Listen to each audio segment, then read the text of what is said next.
our home affairs. Hey, in diaspora, current affairs. Hey, reliable information. History. Ooh, talking about culture. Yeah,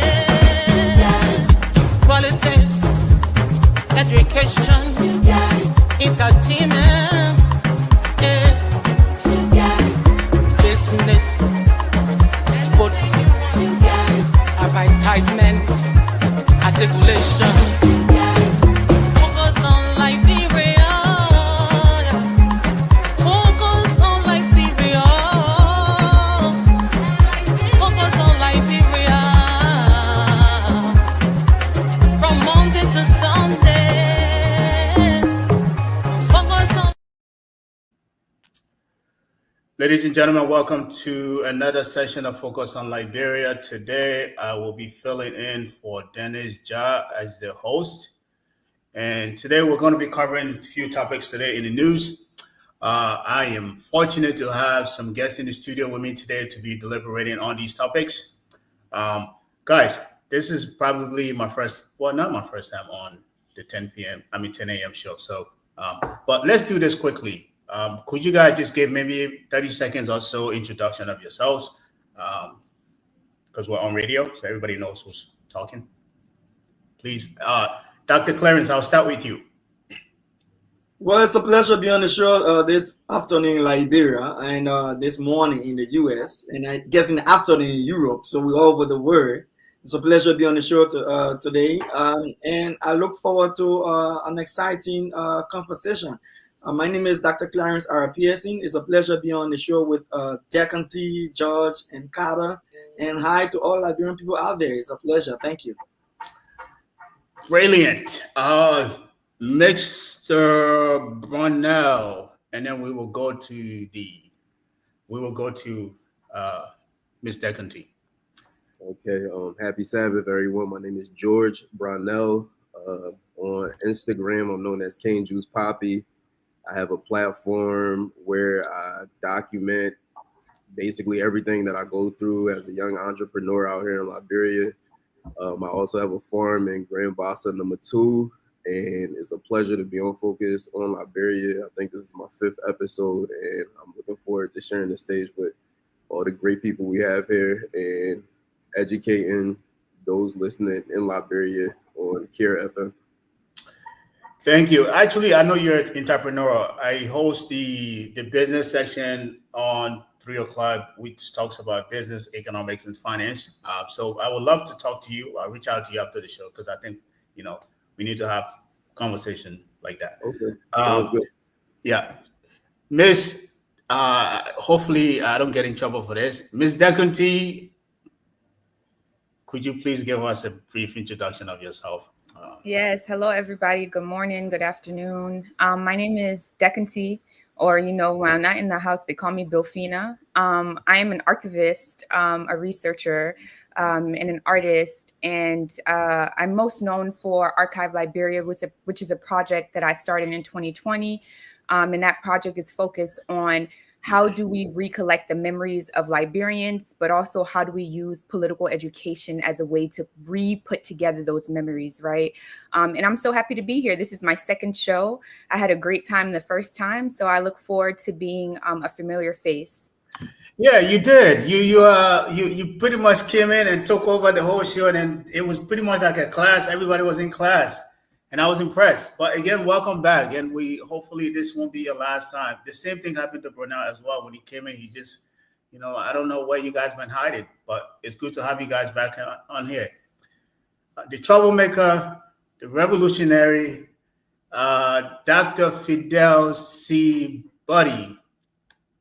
Welcome. Thank you, Gabriel. It's nice to be here. Hopefully you can hear me clearly.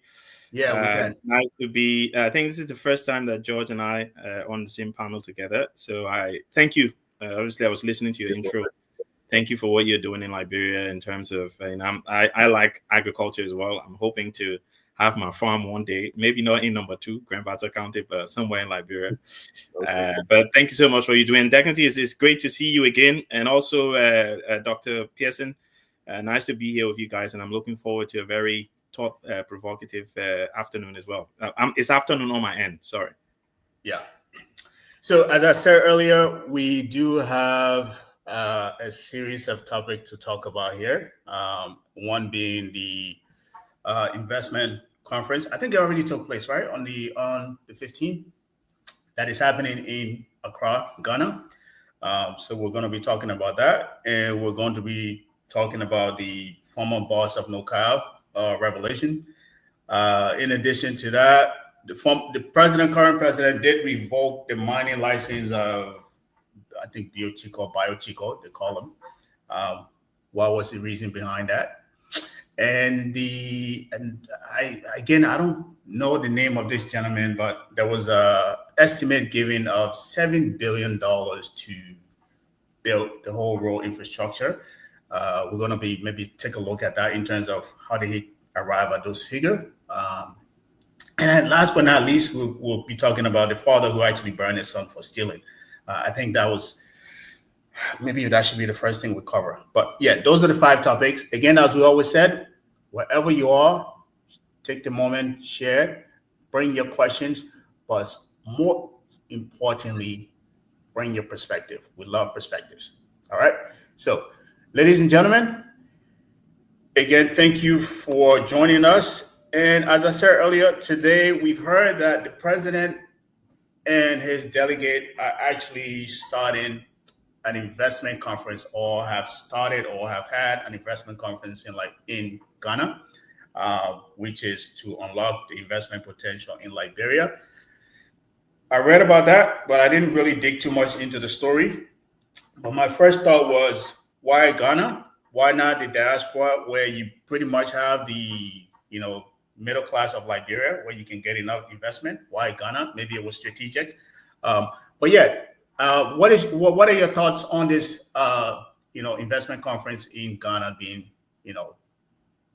that we just heard about? What are your thoughts on that, Burnell? I agree with you. Why Ghana? Why not the diaspora, where you have a large population of Liberians? To be honest with you, I'm not a fan of the photo optics, right? I don't care for these types of events, because in Liberia itself, we don't have any system. So I don't understand what the need for more investment is if you don't have the proper structure in the country in the first place. So that's why I'm calling the whole thing just a photo op. If you can't take the time and bring in the right expertise for us to fix what's going on at home, then there's no need for you to be in Ghana or any other country, or even inviting anyone else outside of Liberia into Liberia, until we can figure out how to structure this whole thing in a way where we actually benefit as a people from investments coming in from foreigners.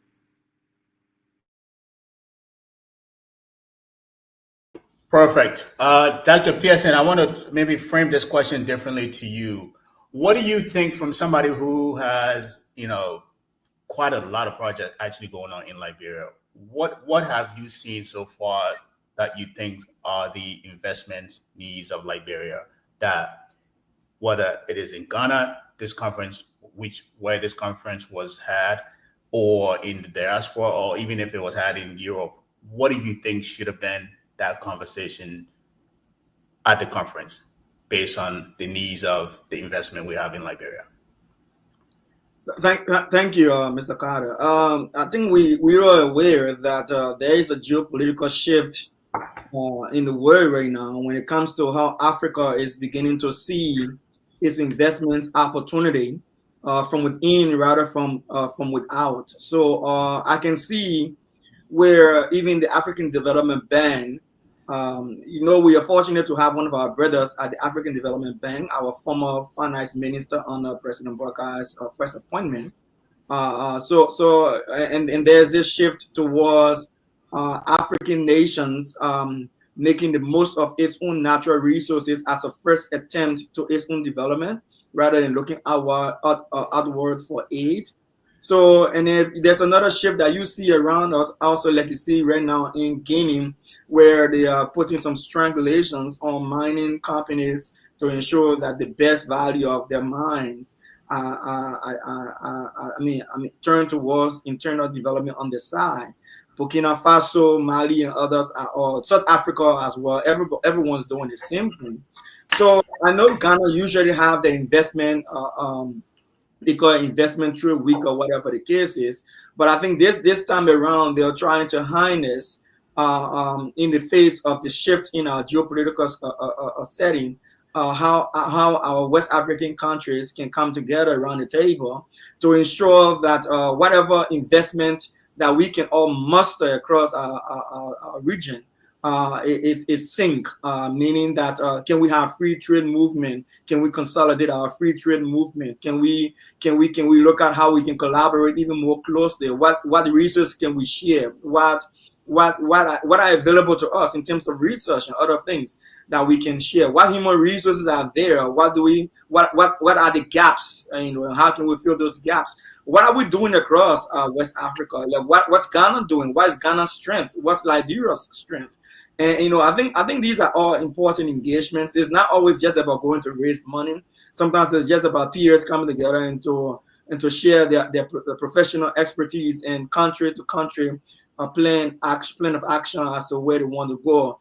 And together we can all chat a unified effort to moving the region and the continent forward. Thank you. Brilliantly stated. You talk about free trade in terms of integrating ourselves into the free trade. You talk about the geopolitical shift. I couldn't agree with you more. I think there's a lot happening here. But as I said, I'm hosting today's show. I'm just going to be quiet. Dekanti, do you think this is the president and his administration is actually missing an opportunity here to tap into the diaspora, whether in the U.S. or in Europe, to capitalize on the potential for investment here? Or was this just a form of collaboration that you think they're actually trying to seek with Ghana and the region? Well, I mean, I think it's important, as Dr. Pearson just mentioned, that as Liberians, we are reaching across to neighboring countries to be able to collaborate and figure out economically how we can be helpful to one another. We know this isn't foreign to Liberia's history. In the 1970s, under Talbert, we had an economic collaboration with Guinea, with Sierra Leone, right? And so this form of economic collaboration is not one that is new to Liberia. Now, what might be new is like, what are the details of it, right? What are we actually getting from this, right? What are we going to do with the resources once we receive it? And I think that was something that, King Juice Papi, as we call him on social media, brought up.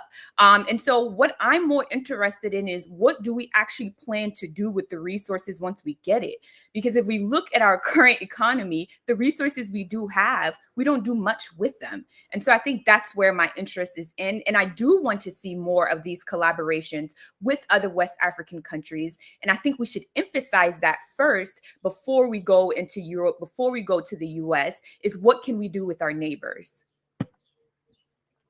Brilliant. I think I see a trend here of what you guys are saying to look within. As you said, Dr. Pearson talked about the free trade, African free trade within, and then he brought that up to the geopolitics, and you brought it back to us and say, hey, maybe this is a good thing. We should look around the region and collaborate. Then we can spread our wings outside. Got it. Perfectly said. Dr. Buddy, same question to you. I'm not sure if you been following the story.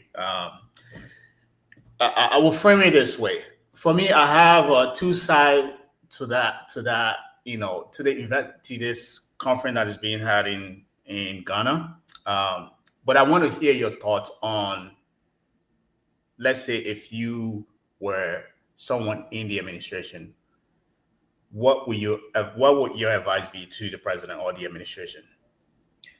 Well, I think taking something that Dekanti said on Thursday when we were on the show. I think she used Grenada Grenada as an example of how a country can tap into relationships with neighbors, right? And I think what I understand from reading the article is that this was a collaboration between the Ministry of Foreign Affairs in Liberia and the Embassy of Ghana in Liberia, right? Ghana, when you look at West Africa, is one of the best example. I know Senegal is also there, but Ghana is one of the best example of how to tap into the African diaspora and utilize the strength in terms of the economic strength, but also the expertise of the African diaspora to develop their economy and try and diversify their economy. I was in Ghana in 2023, traveling around the country and seeing the investments that the African diaspora are making in Ghana would suggest to me that it is a good idea that Liberia will go to Ghana as a first point of call to say, okay, look, you've done this, you've attracted a lot of Africans from the diaspora to come and invest in your country. How can we then learn from you so that we can do something similar in our country and be able to tap into that? So I don't think it's kind of a narrow way of looking at it. I think what we need to consider is, look, I think it's a good step. If they're thinking the way I'm articulating it, that okay, look, let's talk to Ghana because they've done it, and then we learn from them, and then we can utilize that expertise to try and attract, so that by the time they come to us in the diaspora, they already have a blueprint that is easily implemented. Right? That is how I'm looking at it. However, I always like to wait when it comes to Liberian politicians, right, and see what comes out of this, right? Because for me, when you look at the size of the delegation in and of itself, it seems to me that the president just took a lot of people along with him so they can get their travel stipend, right? So, and it's not really going there to really sit down and change the trajectory of where our economy is. And so I'm going to take a step back. Having said that, look, I think it could be a good thing. I'm going to take a step back and say, okay, let's wait. You know, the Liberian politician and wet chicken. You want president to win and first start jumping red oil. So let's take a step back. Let them go and do the conference. Come back and report to the Liberian people. And after a few months, when we see this blueprint come out, to say, okay, look, here is how we're going to tap into the Liberian diaspora. Like you said so brilliantly, Gabriel, there is a lot in the Liberian diaspora. Unfortunately, our leaders always come here and take the rotting one and when they can kill Liberia, right? The rotting ideas, that's what they come and collect. And then our people on the ground, like I think Mr. McGill on Thursday was referencing, start to hit us when we go down. When you and I go and visit Liberia, like, oh, they're not coming again because they only come and take the rotting bunch. So let's see the output. I will wait. I will hold my judgment until we can see that blueprint that they can come up with to say, look, this is how we're going to use the Ghana model to tap into our diasporic communities in the US, in Europe, in Australia, and also beyond just Liberians. Because I believe, you know, the history of Liberia, and we talked about Barbados on Thursday, the history of Liberia and the fact that our people, Liberian people, our ancestries can be traced far and wide. We should be able to do more than Ghana. Because for us, we are a melting pot of Black Africans, right? We should be able to tap into the diaspora community from all across the African continent. And for me, I'll wait and see. Yeah, I agree with I agree with you. As I said, I'm hosting, so I will just be quiet. But here's another question that I want to maybe allow us to dig a little deeper into that. And I think Degonti actually alluded to that, right? If you look at the history of this country or this administration, they have been horrible, and I mean horrible, with attracting investment. There's the scholarship incident. There's the yellow machines that we have yet to finalize. I don't know, since the price dropped to 22 million, what has become of that. They've been horrible with attracting investment. So maybe I think this is a recalibration in terms of scaling back and say, okay, we have had these false starts, right? Let's step back, take a step back, and then learn from those around us to see if we can, relaunch this whole idea of going out to actually attract investment. But I think I want to take this thinking a little bit further in terms of the question that Degonti asked earlier. What do you think they are looking to get out of this investment? Like, what is the objectives? Okay, yes, we understand you've had some false starts here and there. You maybe look around your country and say, okay, this is what we need for the investment. what do we think they're actually looking to get from that? I know this is a little bit speculative, but just put yourself in their perspectives. Dr. Pearson, I'll start with you this time.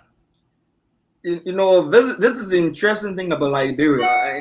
When question like this is posed to me, it falls back to the issue of leadership. Now, that question is difficult for you to ask or for us to discuss because we do not have a country and leaders who can put us together and say, this is the economic plan for Liberia for the next 10 or 5 years. Even the agenda for transformation plan that they have, no one has sat down to say, these are the priorities for the next 4 or 3 years that are going to stand up for the economic approach to this plan.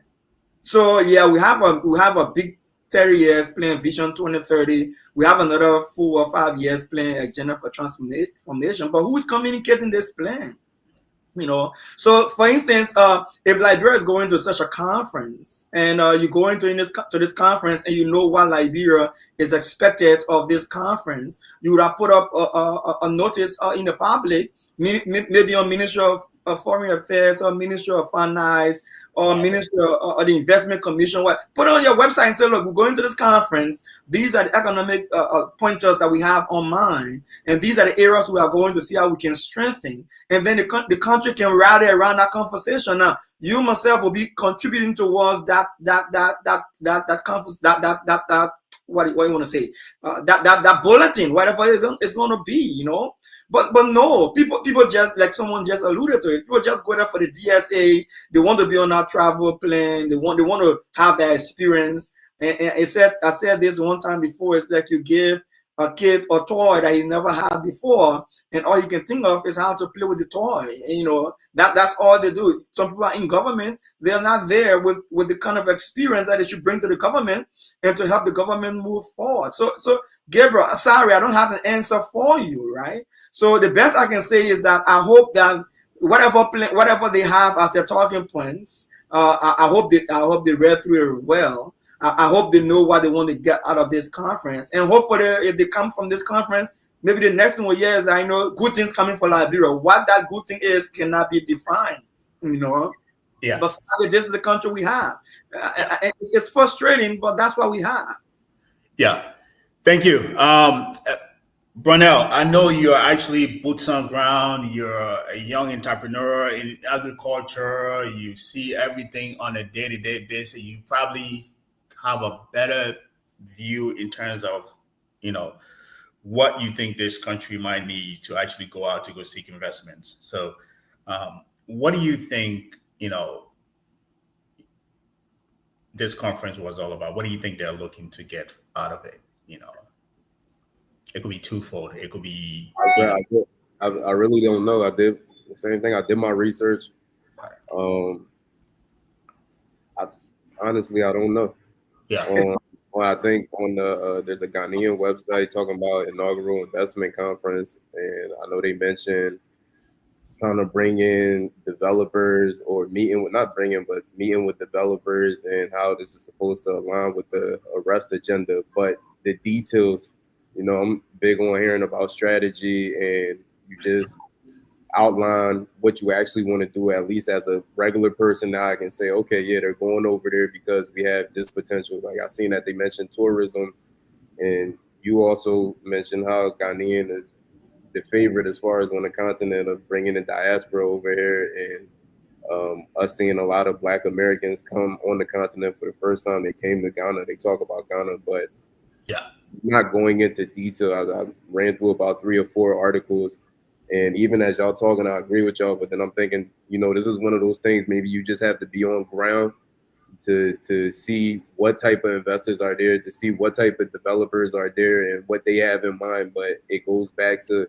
whether or not the environment on ground is conducive to investment. Even if we're working with people next door, are we able to truly work with them? Can we truly incentivize them to come over here? Yesterday, when I was on the show, I mentioned the idea of having tax breaks for Blacks, right? You have enough concessions here where if you actually audited some of these concessions and created proper checks and balances, you can provide things like that to incentivize people to come in and actually help with the development. But as it stands, from what I see, I don't believe any of that exists. So I don't know what the genuine intention is. You know, we get a lot of these reports coming out of the country where our leaders are traveling this place, they're meeting with this person, they're shaking hands, they're taking photos. I don't understand it. I don't know the details.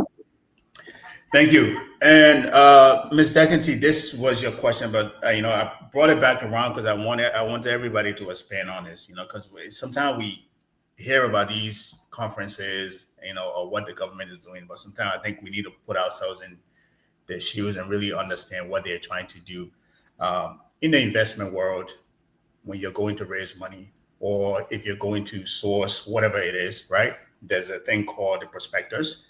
You put it out there. Say, hey, I want to raise 900 million.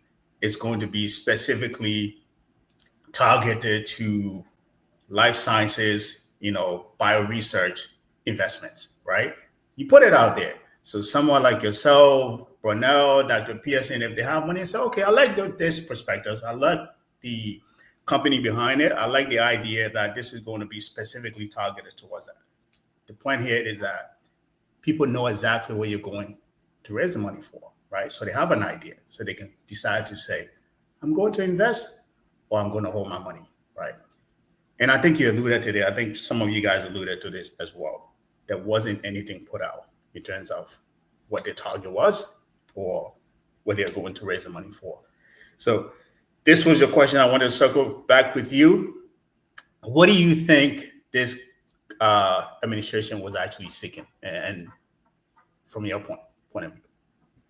Yeah, I think like everyone else, none of us know. And that's part of the issue of a shared vision. So in addition to all of the things I do, I'm also a restorative practices specialist, right? So I work in school communities, I work with families, and other forms of communities. And one of the things we talk about in restorative practices is the difference of doing things to people versus doing things with people, right? And this is another example of our government doing things to its citizens versus with its citizens. And part of doing things with its citizens is that all of us on this call should be able to say, this is the vision that our government has. This is the plan. This is how it relates to my life, your life. This is how it relates to our overall vision of where we want to be as a country, right? We think about, I keep bringing up other countries in this because I think it's good that we use examples. And one of the biggest examples I used on Thursday was Grenada. And one of the things they did where they had these community meetings in different parts of the country, and those representatives would come to the president, or at the time, the prime minister, and they would talk about, well, this is what they're saying here. This is what they're saying here. This is their needs here. How does that play into then what our government is going to do when they go to these other countries and ask for things? They can be directly able to reference, oh, I talked to the people of Grand Bassa. This is what they said. I talked to the people of Montserrat. This is what they said, right? But what instead we have as a people is we're attempting to have a trickle down in effect where the people are the last ones to find out what the intention of our government is. The foreign powers, the people outside of our country, they know the intention of our government before we do, right? There is no materials. There's no PR. I mean, we have an entire communications department, and don't nobody on this call can say why we were over there in Ghana and what we were asking for. We're not communicating with the people. So I think for me, this goes back again to who are we serving, right? Is it the people at the higher up? They come together, they have conversations and say, okay, we come and go to Ghana and this is what we're about to ask for. We have not talked to our citizens. We don't know what our citizens desire. We don't know what their needs are directly, but we're just going to go and say, based on what 10 of us, 12 of us have talked about, this is what the needs are. And I think the last thing I'll add on to this is, while, of course, like I said, it's important that we're in conversation with Ghana and we're in conversations with other West African countries, we need to also be careful with Ghana's blueprint, because what we do know is the year of return was highly problematic for local Ghanaians. And they've talked about it over and over again, that it made the economy inaccessible, that the prices, the rent prices went up, the living costs went up, people struggled to buy foods, that all of the diasporans that came to Ghana then elevated to the top of the society. And what did they do? All of the locals and the people that lived in Ghana, they're now struggling, and they have been sounding the alarm since the year of return to say, we have a real issue here. That while we want to welcome our people back to our country, what this then creates is more class divide. So I think we also have to think about what has happened in Ghana. What can we learn about what it did to the local population? Because quite frankly, Liberia's class divide is too wide for us to continually depend on the diaspora community to come and save us. And what that often means is the diaspora community coming to Liberia and elevating to the top of the economy, and then all of the locals continue to stay at the bottom. Wow, man. I wish I could dwell on that, but for the sake of man, there's a whole lot you said, and I absolutely agree with you. And I heard about the plight of the local Ghanaians, with this whole year of return and what is actually doing to them, economically. So I there's a possibility if we do that, we take that same strategy, it could, affect us as well. So yeah, and these are things that we're supposed to be looking at. You can't just go say, hey, this person succeeds, so I'm just going to follow this person blueprint. You have to look at the beauty of somebody going ahead of you. You have the choice to look at, this is where they failed at, this is where they succeed at. How can I make sure I walk a narrow path that, maybe learn from their successes and learn from their failure as well? But here we are. Dr. Buddy, before we jump on to the next topic, same question to you.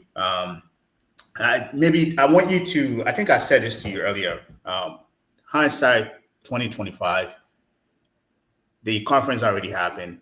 Knowing what you know now, what do you think, if you were in charge of this conference as somebody spearheading it, what do you think should have been some of the key things that you will put out there for people to know? I think as a couple of my panelists have already mentioned, we don't know, right? Even though the conference is already taking place, we still don't know what's going on. We weren't told what was going to happen when they were going. Now they've come back. We're still waiting to hear what's going to happen or what has happened at this conference. Having said that, look, just to pick it back on what Decanty was talking about, yes, we have to be very careful because a lot of people are already living on the margins of our economy. And when you bring, it's a kind of gentrification, right? So when you bring people with high spending powers in, they normally buy up things and push people further to the margins, right? I think 2018, I wrote a piece in one of the local dailies in Liberia when President Weah was thinking about signing this Land Rights Act that some of us advocated for through our own research in Liberia. And I basically said, look, before you give, I think they were talking about expanding citizenship to non-Negro Liberians. And my fear and the fear of a lot of Liberian scholars was, look, these guys have a lot of purchasing power, right? So at least sign the law, protect customary land, and then open it up. Because the argument that we put forth in arguing for the Land Rights Act was that, look, put the customary land rights in, people can't sell the land, they can't trade the land. So even if you come with all the money, it will never go anywhere. Yeah. So I guess we can take the fact that, okay, yeah, we need to learn from Ghana. And I agree. I actually said that initially. But let me go somewhere else. My good friend, Mr. Jerome Gaiman, who's the host of On Point here on Focus on Liberia, normally say when these things happen that it's a smoke screen, right? And this is playing, the other side. This is the other side of the argument. Having said that we should give them the benefit of the doubt, there is a huge part of me that thinks that this is just a smoke screen. These guys are not doing anything. We're criticizing them for not doing anything. And they're like, what do we do? Ooh, let's plan a conference and go to Ghana. You know what? Yeah, we'll tell the people who went to Ghana for investment conference. And the people say, the men are working bad way. That's basically how it looks, right? Because at the end of the day, they recognize that Liberians are getting smart. That the nonsense that happened in the legislature, the way the president handled it, the abuse of the law in terms of removing people from tenure positions and bringing all these false accusations and then paying them off at the same time, they're like, okay, we need to do something to get the people off our back. So what do we do? Oh, let's go Ghana, say we're going for some kind of conference, right? And that, for me, I think is what has happened. Having said that, look, I agree with Decanty 100%.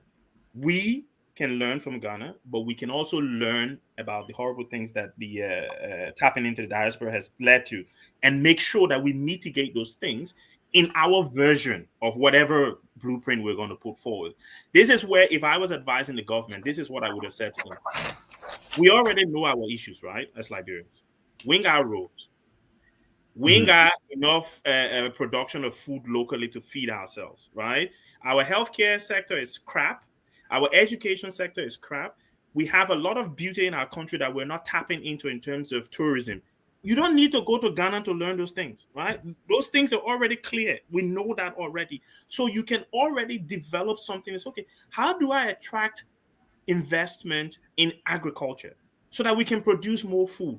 How do I attract investment in tourism so that we can showcase the beauty of our country and make money and produce create jobs for ordinary people? How do we build more roads? And I know we're going to come on to this later on, but when you start to invest in infrastructure development, meaningful, not just putting dirt on road and then it rain kind of wash it from there. We're talking about meaningful development. When you do meaningful infrastructure development, it creates jobs. And that way you get young people working, you get the economy growing, and all this going to Ghana then does not need to happen. So we didn't need to go to Ghana to know where we can invest money. There are a lot of things that we already know. That's what I would have advised the president. Look, here are 4 sectors in our country that we can invest in. Let's now come up with something. So how do we attract investment? How do we become more transparent? How do we bring the right experts to the board to discuss, okay, how do we tap into the diaspora community to build a road or build roads in Liberia? Okay, we'll tell them we'll build this road. It will cost this much, but we'll put a toll on it for 20 years. And the toll will collect money. And that money will go back to paying them with interest for the money they invested. That one you have to do. You need to go Ghana to learn how to do it.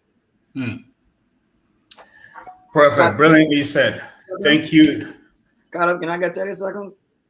Yes, please. Go ahead. So, I just wonder, and I think there's a great conversation. I just wanted to add that let's keep in mind there's a bigger picture to what is happening in Ghana other than just us going to learn from Ghana.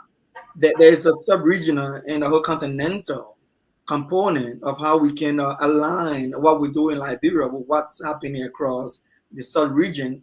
Like Daganti mentioned, we were instrumental in the ECOWAS formation, right? So that's a collaboration of African states trying to have a single economic objective and feeding into one another, collaborating, networking. So I wouldn't frown any day on us participating with other West African countries or the entire continent on any strategic planning process. But I think our major problem is our people are not addressing this professionally enough, and they're not communicating like we're saying. They're not telling us exactly what they're doing, how they're doing, what they're doing. So once we're in the dark, yeah, we're everything suspect. You know, when they see your DSA, we're going to see you on the plane. We're going to see your first class photo. We don't see your intentions. And while your intentions may be good, the regional intentions may be good, the continental intention may be good, we can only see you, flying. We don't see what the heck you're flying about, you know? And so I think we should communicate. We should leave this politicking and attacking each opposition politician and cussing each other in press conferences, especially with the Ministry of Foreign Ministry of Information, and dwell more on communicating to the people what's going on in the country. What are we trying to achieve? What are we going after? What are we doing? What should we rally around? You know, and leave insulting former president and fighting about airport and all that kind of thing. Tell us what's going on and keep reminding us as a people and how we can participate. I think then we'll not be having a critical stance that we have all of the time about our country. Yeah, thank you. There's a constant in terms of everything you guys are saying here. And that constant is actually, I have a theory that whatever works for the government doesn't always work for the citizen. Meaning, just because the government is doing, most politicians will be doing things that actually favors their election. That doesn't necessarily mean this is what the citizen actually need. And that example can be it's perfectly played out in Ghana as well. What we're talking about Ghana. Kwame Nkrumah had a what do you call economic advisor, Arthur Lewis, very smart guy, right? And they were debating on the dam, the Kasumo Dam building right now that we talked about. I mean, that is in Ghana. Kwame Nkrumah wanted to build a dam because he thought it was going to get him elected, to keep him, people are going to favor him, the citizens are going to favor him, right? And his advisor was saying, well, if you build this dam, how beneficial is that going to be with the economy? You know, what is that going to do for the economy? So they had this big clash in terms of back and forth, and it was something, you know, many Ghanaian history wrote about, right? So it goes back to this theory that I have. Just because you have a politician, most politicians, once they come into power, their sole focus is, how do I continue to make sure that the next election I get elected, right? Get elected. Like some of you guys talked about photo ops. Some of them will do photo ops just for the sake of appearing to be some kind of politician who is doing something for the rest of the citizen, but in necessity isn't benefiting the citizen. But that is the constant that I'm seeing here. But for the sake of time, let's jump on to the next topic here. And I know this is something, as I said, I'm not very familiar with this one. I've heard about it. I just thought maybe I could hear your thoughts on it. So the former boss of Nokal, what's her name? Swakoko Dennis, right? She was suspended, and I think up to now she still remains suspended, right? And I think at this moment, she made a few days ago, she made a comment that, you know, she made some revelations. Those revelations meaning that the president was diverting some of Nokal funds for other things, right? And the biggest question I think that most people have with this revelation is, why now?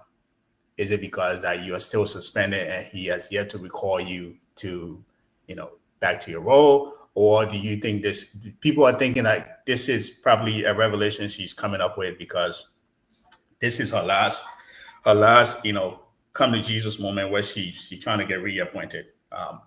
But as I said, I'm not very familiar with this. I didn't follow this story, so maybe some of you guys followed it. But if you did, I want to hear your thoughts on it. Why do you think she's making these revelations now, as opposed to when she first got suspended?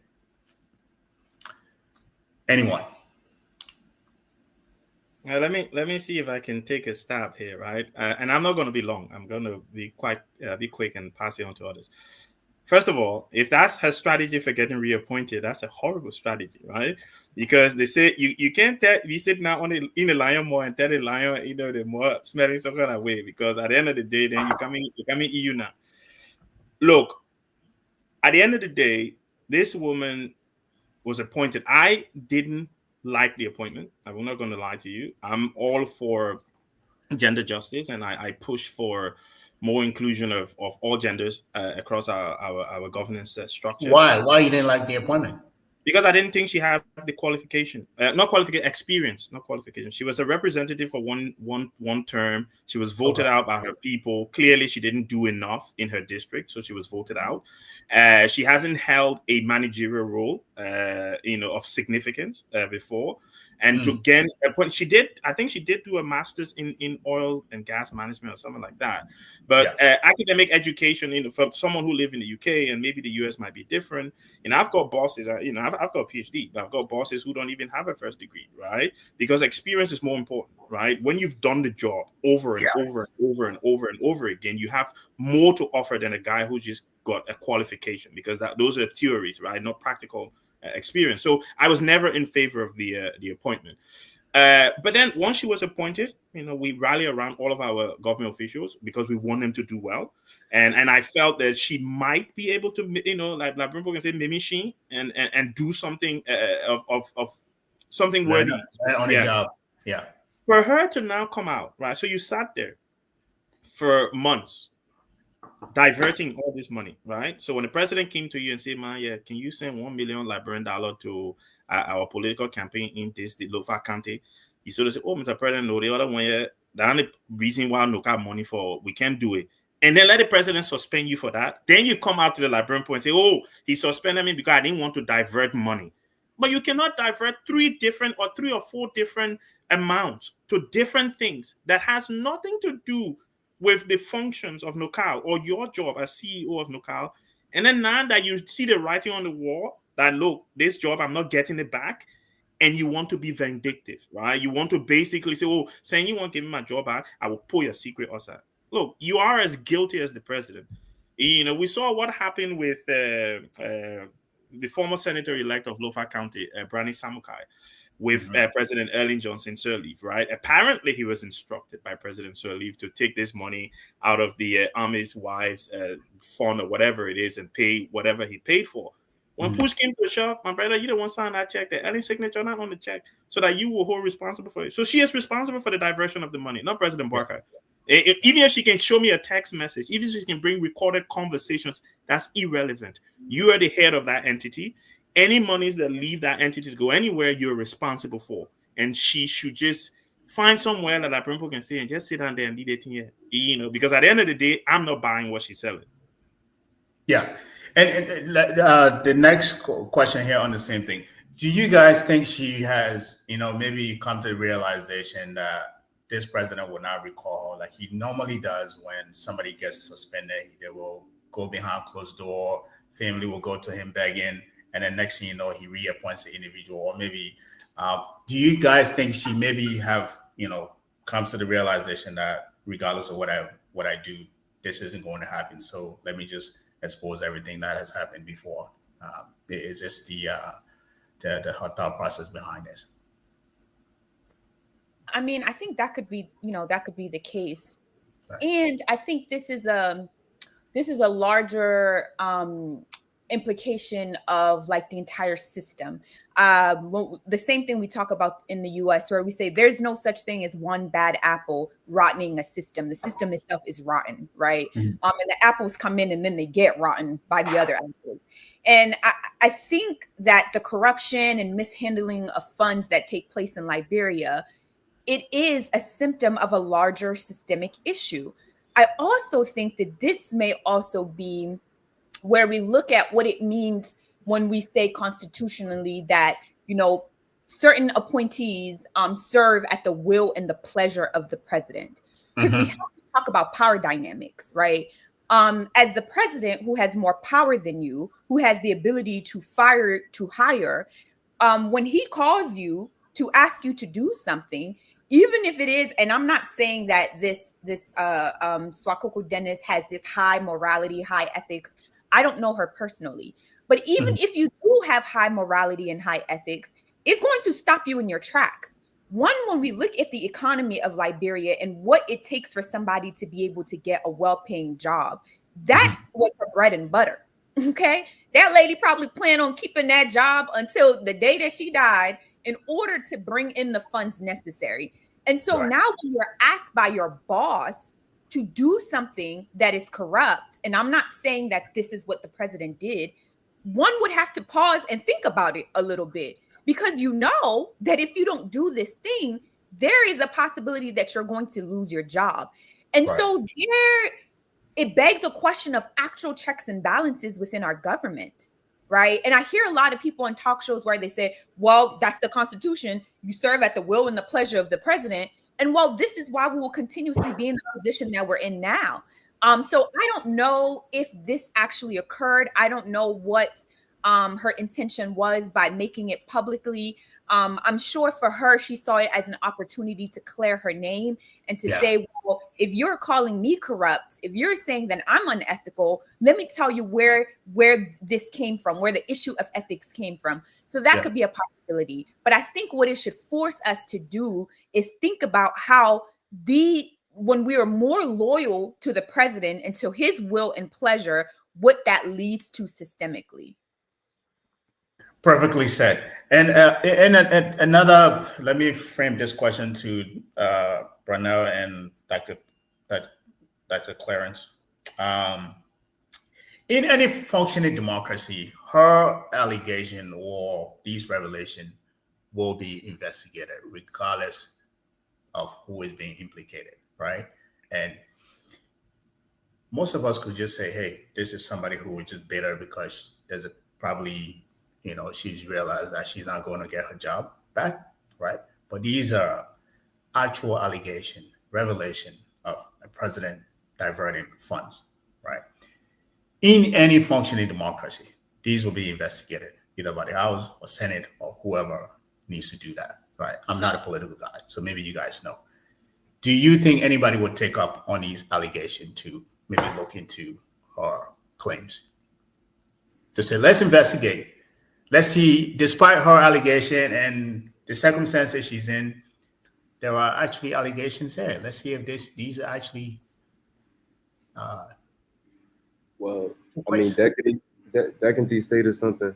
When you have appointments that serving at the will of a leader, it's hard for you to get transparency. And even if you have agencies that are in place to actually do these types of investigations, or if there's supposed to be a Senate hearing, everyone is working along with their leader. So it's not easy for you to get to the bottom of anything when you have this type of system.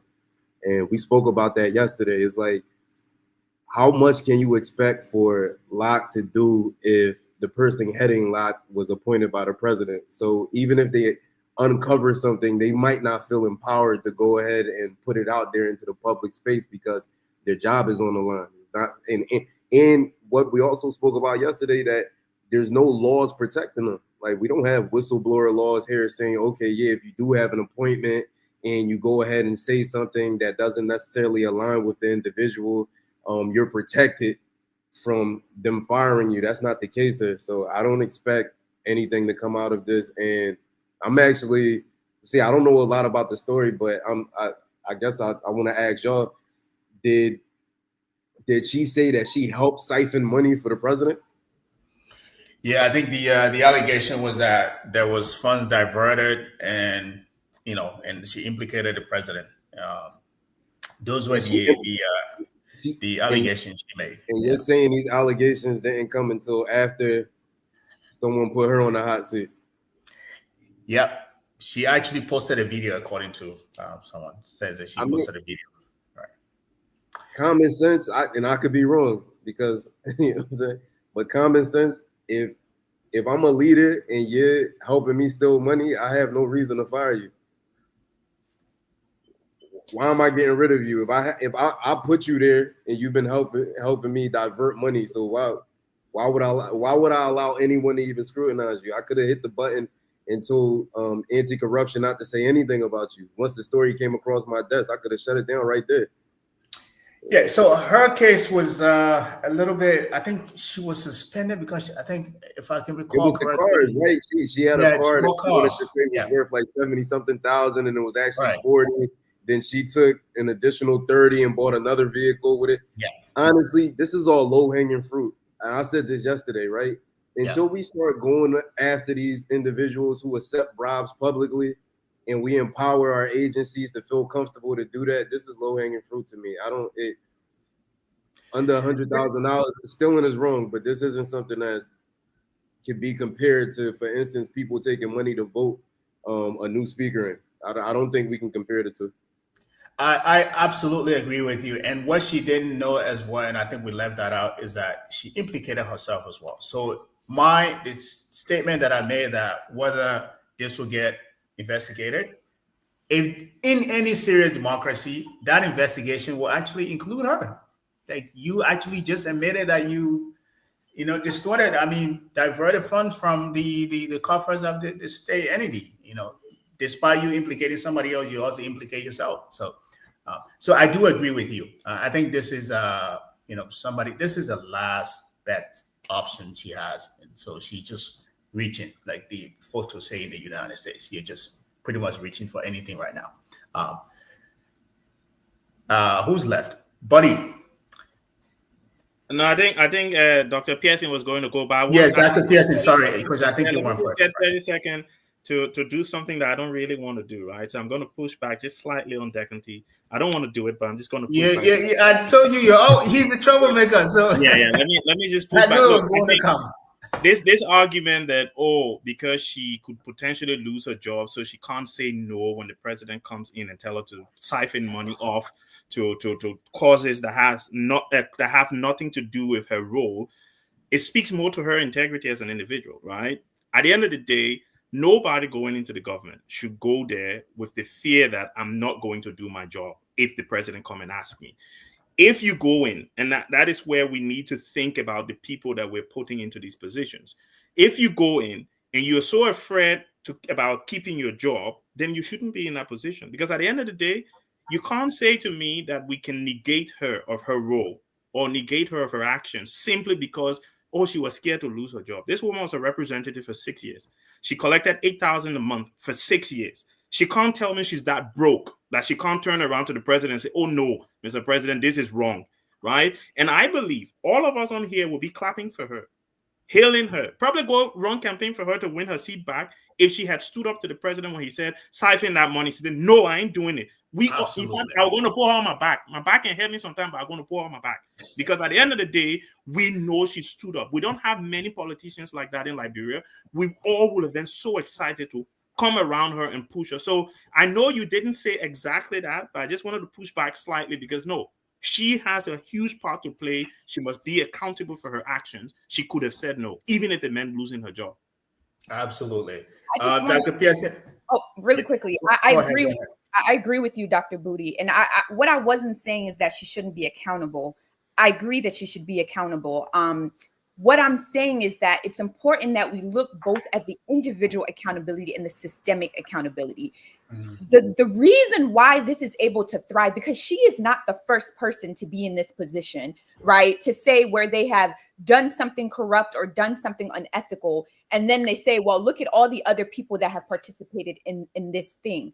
What I'm saying is it is the systems that nurture and feed this behavior. And so we have to talk about the individual, yes, but we also have to talk about the systems that the individuals exist in that allows for these things to happen. So of course, in a perfect world, we'll say, you know what? She's not that broke. She doesn't need this money, and go ahead and say what the president does. But I will tell you, as someone who has been in jobs and so forth, when we talk about the issue of power, power is very real, whether it's soft power or hard power. When someone who has the ability to feed you is telling you to do something, no matter how strong your ethics are, it gives you a moment to pause. Right now, there's some of us who have other options, and we will say, no, actually, I'm not doing this unethical thing. And then we have to talk about what are the consequences of saying no to the president? What is your political career when you says no to the president? This is not taking accountability away from her, but it's forcing us to widen how we understand accountability happens within systems, or else we'll continuously have these moments where we get rid of the individual and then we put another individual in. They do the same thing. We all say, but we fired a woman. We brought another woman in. The woman corrupt too. How did she get here? And then the same person would tell you the system that I exist in nurtured this corruption. It allowed for it. So that's all I was trying to say. I don't disagree with you. I just wanted to widen the scope of accountability in this conversation. And my thing with that is the system is not corrupt. The individuals that run the system are the ones that are corrupting the system, right? The system works, right? We've had, give an example, the US. You've had systems in the US that have worked for years. So the Justice Department under Biden is completely different to the Justice Department under Trump 1.0, right? Because the individuals that Trump put in were so corrupt that they corrupted the Justice Department. So it's not, for me, the system. We have laws there. We say the auditor needs to sign. The auditors need to approve this. There's a chain of command that every fund that leaves NOCAL has to go through these various checks and balances. The individuals that are in those places that are supposed to implement the check and balances are the ones that are not doing it. So they're the ones that have to be accountable, not the system itself. Systems don't work themselves. Individuals work the system. I disagree. Systems are created by individuals. I disagree, because if that was the case, when we look at the United States and we look at policing in the United States, it would not look the way it does if it was not a systemic issue. Time and time again, they have attempted to put things in place to prevent the brutalization of Black people at the hands of policing in the United States. What have we seen? time and time again, the same thing has occurred. There was a documentary that were created where they actually looked at police officers within those systems who talked about attempting to tell the truth, talked about making reports about police officers who were corrupt. And what you see is the system itself of policing was created to brutalize Black people. It was created as an extension of slavery. And so therefore, the individuals who come into those systems are having to adjust, and they are basically baptized in the culture of it. So to say that systems themselves are not corrupt would be for us to completely discredit the entire history of how systems are created, both in the US and abroad. So I disagree with that. No, the thing is, I'm going to stop. I'm not going to. I'm going to let gentlemen, we have to, because we can have that conversation, and I'll disagree with you all day. Right. No, thank you both. I think we went off a tangent a little bit here. It's like a chicken or an egg, either the system or the individual. I don't know which one comes first. Dr. Pearson, before I bring you in on this question, let me welcome Mr. Freeman. Mr. Freeman, welcome. I know you're on Liberian time, so we're not going to hold you to account for that. Well, welcome to the conversation. Central time, and I keep mixing up. Now, wow. All right. Yeah. So that system or that the individual? I know you're always a troublemaker, man. Not lie. Mr. Freeman, welcome to the conversation. I don't know if you've been following the conversation. Earlier we talked about the investment conference that was held in Ghana. Right now we are talking about the former NOCAL boss, Swakoko Dennis, resignation. She resigned. Well, she didn't resign. She made a statement that the president diverted funds from NOCAL coffers, and pretty much, I think from what we've heard so far, there are different point of view in terms of why she made such a comment. And I think that's why you hear this conversation between Deconti and Dr. Buddy in terms of, is it the system or is it the individual? But before I come to you, let me give Dr. Pearson time to chime in on this. Thank you, Mr. Carter.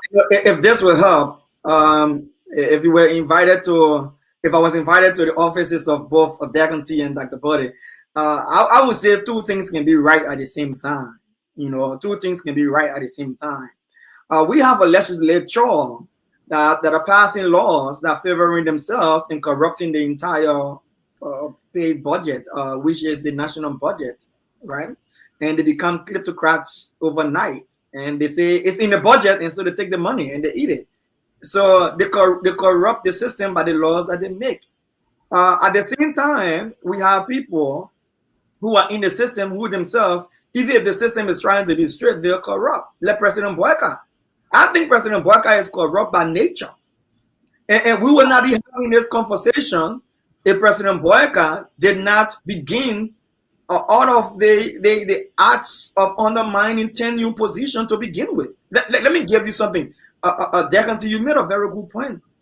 They have said when after the civil crisis, when the international world wanted to give us money and relieve us of our billions of dollars of debt, they told us there are certain positions that we have to be sure that there's not political influence over those positions, that those individuals can make decisions and don't have to look over their shoulders and feel that their job is secure. President Boyka presided over those very tenure laws that were signed, and he passed them over to President Ellen Johnson Sirleaf. I was there at the time, and she signed them into law. President Boyka understands the power of tenure. So the first order of event of President Boyka is to break tenure power, to break the credibility that tenure brings to those positions. And because he broke it, no one is afraid anymore to say no to the president. They must say yes. And that goes for the PPCC, that goes for the LSCC, that goes for National Elections Commission, that goes for Central Bank, that goes for GSC, which is the Auditing Commission, it goes for a lot of other institutions. No one can tell President Boyka no right now because they understand he will fire them. What about suspension for time indefinite and eventually get you paid off and get you off the job. And this is the fundamental problem of the leadership in Liberia. It is the presidency. There where the power lies. And I always cry over Swakoko. Listen, I don't have problem with Swakoko coming and saying, President Baka was in the cookie jar, and so if you want to call me out, I'm going to call him out. I think everyone who has the same situation should come up and say the same thing about the president and about any other leaders. It's like rape. When someone has power over the rape victim, they subdue them and they rape them until the rape seems to be by consent. But it is not consent. It is the power that the rapists have over the person who is the victim.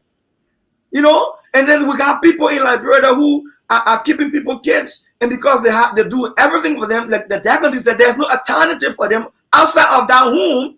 They will stay there and be abused for the rest of their lives. So the day they come up and they want to say, oh, I was abused, now I'm 35. Someone said, but why didn't you say when you're just 16? For me, it doesn't make sense. You know, I think President Boyka, from day one before he even took office, his chief of office staff, Gresby, at the time, took money from the poor people. Yeah. From the car. He took $500,000 to buy luxury vehicles to feed into inauguration. What did President Boyka do about that? I guess if they fire Gresby, then Gresby will tell us what happened to that money as well. Right? His kinsman was even at no car, more than $500,000 scandal came up about him, and nothing came out of that. Probably if he fires him too, then he will say something about that too. You know, what are we talking here? I think our country needs serious leaders. And I agree with Decanty. I agree with Buddy. It could be individual. It could be part of the system that the system has to keep improving, right? It could be the individuals. But for the lower individuals to get corrected and changed from stealing our people's money, the president himself must not steal. If the president is stealing and his hands is in the bag, obviously, there are others who will be encouraged to continue to steal. And it's sad for the country. And I will say this, President Boyka, the buck stopped with him.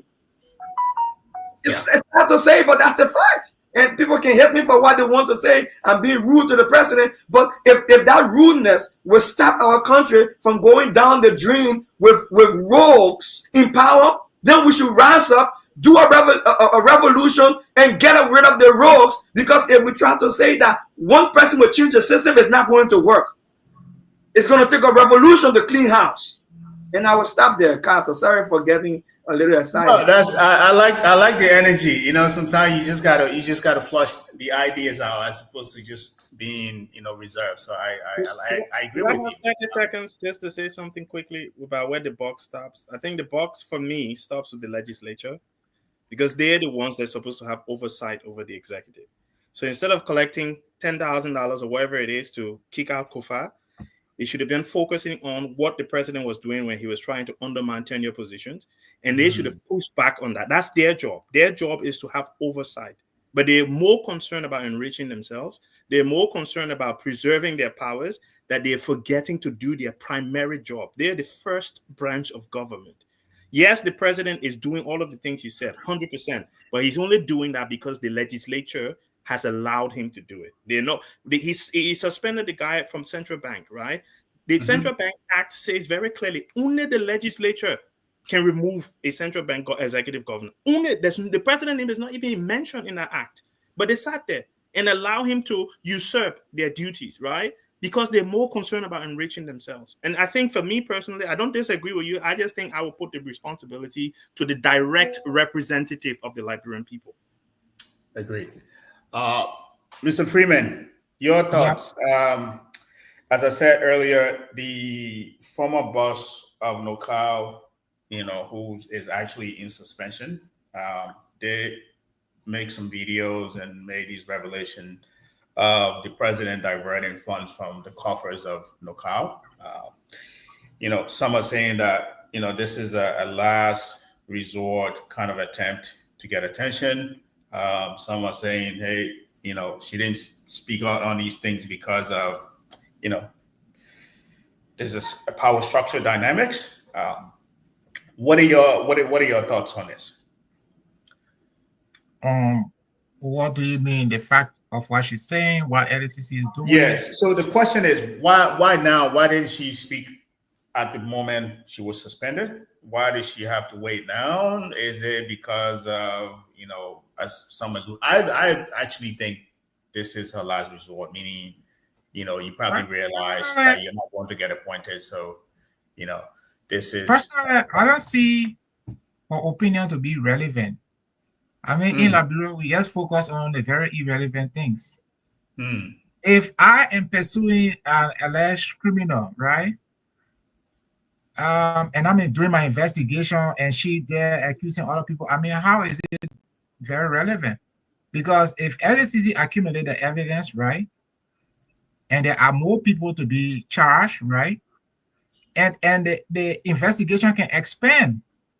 So if LCC have reason to believe that beyond what happened or what was reported and what they were investigating at local, and have reason to expand the investigation, they expand the investigation. But I don't see, unless what she is saying is part of a bargaining arrangement, either to reduce her charges or stuff like that.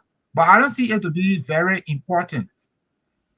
But the problem is, I don't have a lot of faith in the LACC when there is an alleged criminal conduct on the part of the president. exactly. Because let's start from day one, bribery. There were clear evidence of bribery in a House election. The LCC sat there because it involved the president. They did nothing. For Christ's sake, there was an illegal alteration of the budget, the national budget. LCC did nothing. Public Works got stole money, did things outside of the budget. LCC did nothing. The president authorized an illegal yellow machine transaction.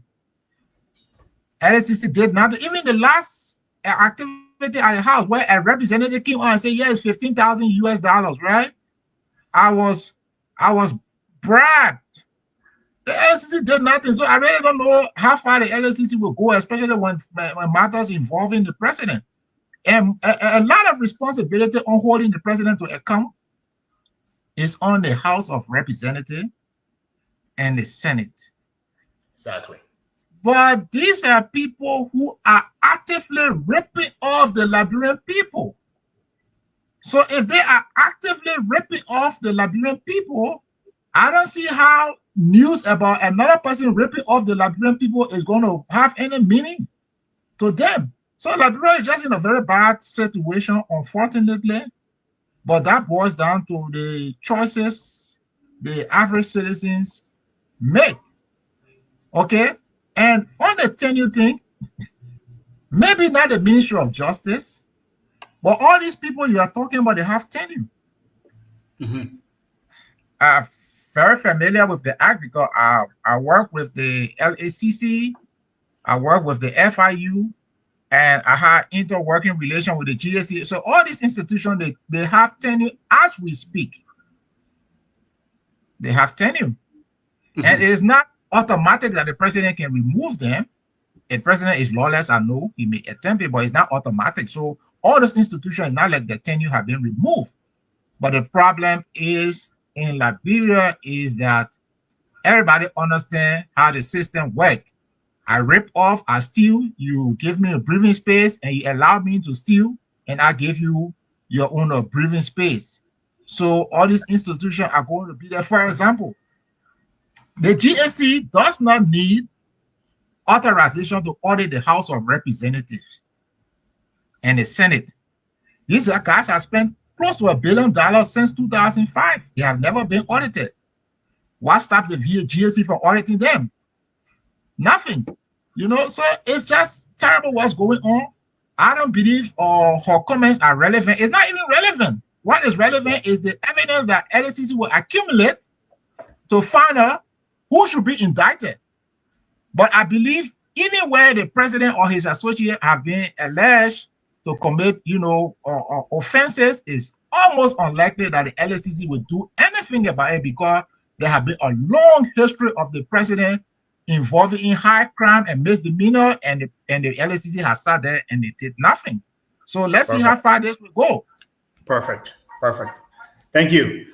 For me, I think in as much that I think she's implicated herself as well. I think, if you look at the country we have, and this is why you see ex-politician or whoever they are, to leave government, to wait on the sideline, to make noise, just to come right back into the system again. In her case, I'm thinking about her future right now. What else can she do? She was a representative. She became, she got appointed. She got suspended. What are her options? We don't. The thing here is, we don't have a country where there's a private sector to say, if I leave the government, screw it. I can go in the private sector, go find a job somewhere else, and go ply my trade. There is none, no such thing, right? So people like that, they pretty much just succumb to whatever pressure they can to remain in power, because you come from government that your options are slim to none. I'm not saying what she did was okay to, allow the president to use her in that kind of way, and now she's actually speaking up. But you have to think about the individual herself, and like Dakanti said, the power structure. In addition to the power structure, you have to look at the economy. If I don't do this, if I get fired, there's nothing out there for me. There's not a private sector I can go to find a job. So it's like this cycle that we're in. But that's my thought. Let's move on to the next topic here. I think you guys are going to like this. So we've heard that the license for the president revoked by, I don't know if I'm pronouncing those words correctly, Biochico mining license recently. I'm not familiar with the incident behind it for which it was actually revoked. So I can't really speak to that. I'm sure maybe some of you may have read about the incident.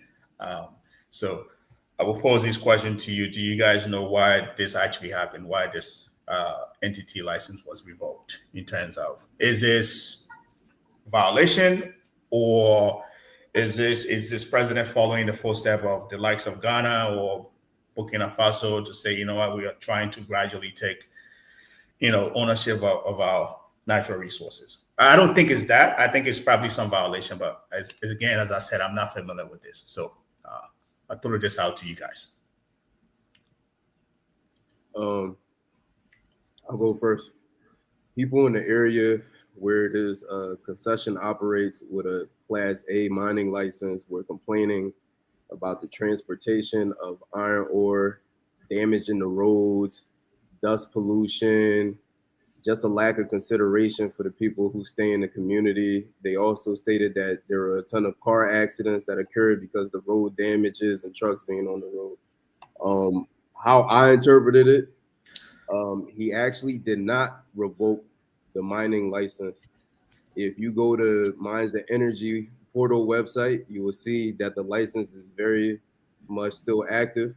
And if you look at the article that was put out, they never put the license number in the article itself. And so I just want to go further and state that we need to start revisiting these MDAs that entities sign when they come into the country. For instance, just like AML, this country has set up an agreement with the government where they aren't subject to any tax changes in the future. They have a set tax rate of 25% and a set royalty rate for the next 25 years. This gives them an upper hand. There's no detail as far as how they would be prosecuted if they don't adhere to regulation from EPA. And in the article also stated that they said that they will build the road. They did say that they will build the road, but whoever was responsible for this MDA never put any detail as to when the road should be built. And the actual phrase that's in the MDA says, as required for operations, so they can determine when they need to build a road or when they need to do their extension for their own business, right? And if you don't have anything regulating how they go about doing their business, then you're at a loss. Like I said, 25 years, no timeline on the road. And something else that stood out to me was that if they have any changes that affect them materially, that the government of Liberia is actually responsible for compensating them. So I love to see how this moves forward in the coming weeks. So if they do halt the transportation of this iron ore or they miss a shipment, who's going to be responsible for it? Because the MDA is saying that Liberia will be responsible. Then I took a look at quotas, right? They don't even have quotas on how many Liberians they're supposed to hire. This is a typical MDA. They don't have any downstream benefits as far as, oh, we're going to take the iron ore and create value before it leaves this place. Let's look and see how we can benefit from trade blocks from neighboring countries. As we were stating earlier, maybe these individuals need nils. We have iron ore. Let's create nils so that we can sell it to our neighbors. None of that exists in this MDA. So I guess my question is, how can we stop this going further? And I also want the Liberian people listening via radio to understand that MOUs, which are signed with the community, don't have any legal leverage unless there's a clause in the MOU saying that you are willing to go to court for deliverables not being met, right? So the MDA overpowers the MOU. And me researching this, I came to the conclusion of this is why we get foreign entities coming in here practicing extraction, but they don't feel like they have to do anything for the community because it's not detailed in the MDA. And they go into the community now and they sign an MOU, which is just like a good faith contract. It means absolutely nothing. So these people are almost operating above the law. And it's confusing to see this thing happening over and over and over again. And we need to figure out a way, a solution to stop it from happening. We need to actually focus as a nation on how to change these MDAs, how to show that they're actually in violation of Article 7 of our Constitution, which states that the minerals are supposed to be regulated in a way that benefits the Liberian people. So that's where I'm leaving it. Thank you. I do agree with you in terms of the clauses, putting clauses in these MDAs. As somebody who deals with a lot of large contracts, there's some of the things you talk about, clauses, and there's another thing we call covenant kill provisions, meaning if you draft an agreement between you and I, right, those clauses that we put in, if I breach that covenant, meaning I say I'm going to build a bridge from A to Z, and if I don't do that, that's a breach of contract, right?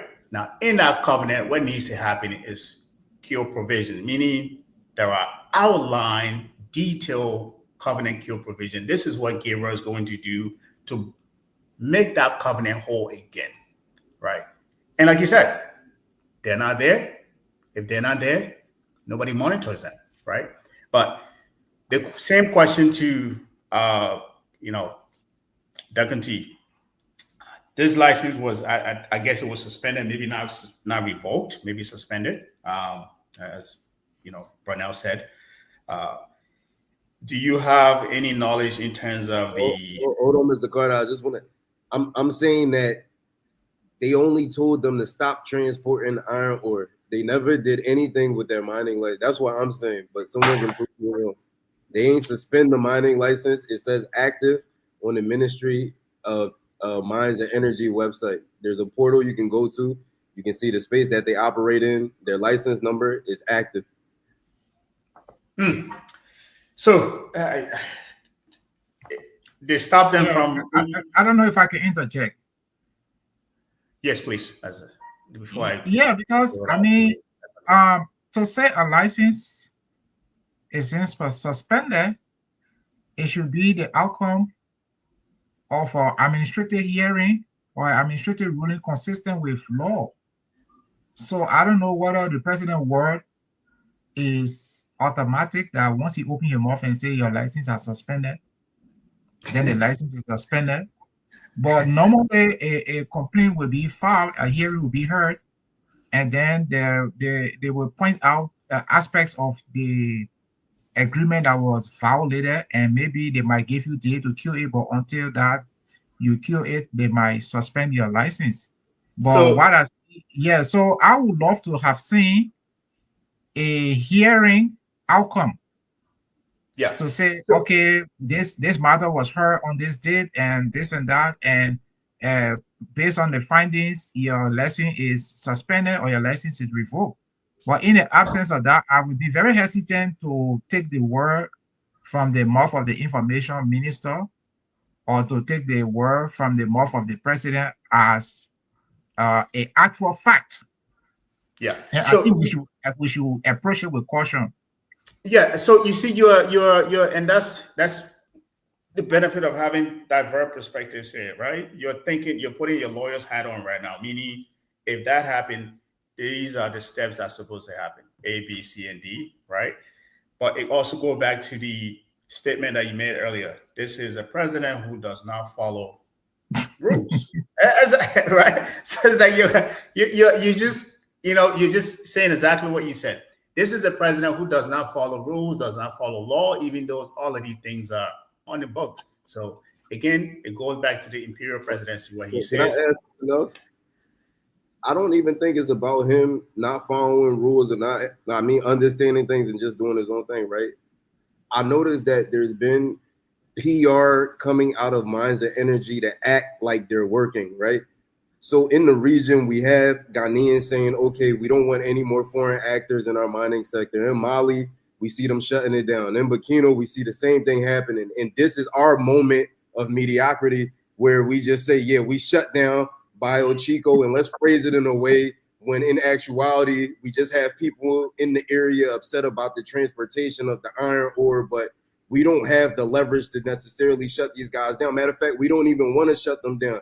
Because even when they find Chinese people or Ghanaian, a matter of fact, I think recently they had some Burkina bees that they said were mining illegally. So when it's black people doing it, yeah, the Ministry of Justice is involved. They want to arrest people. When it's Chinese people doing it, we get the photo op.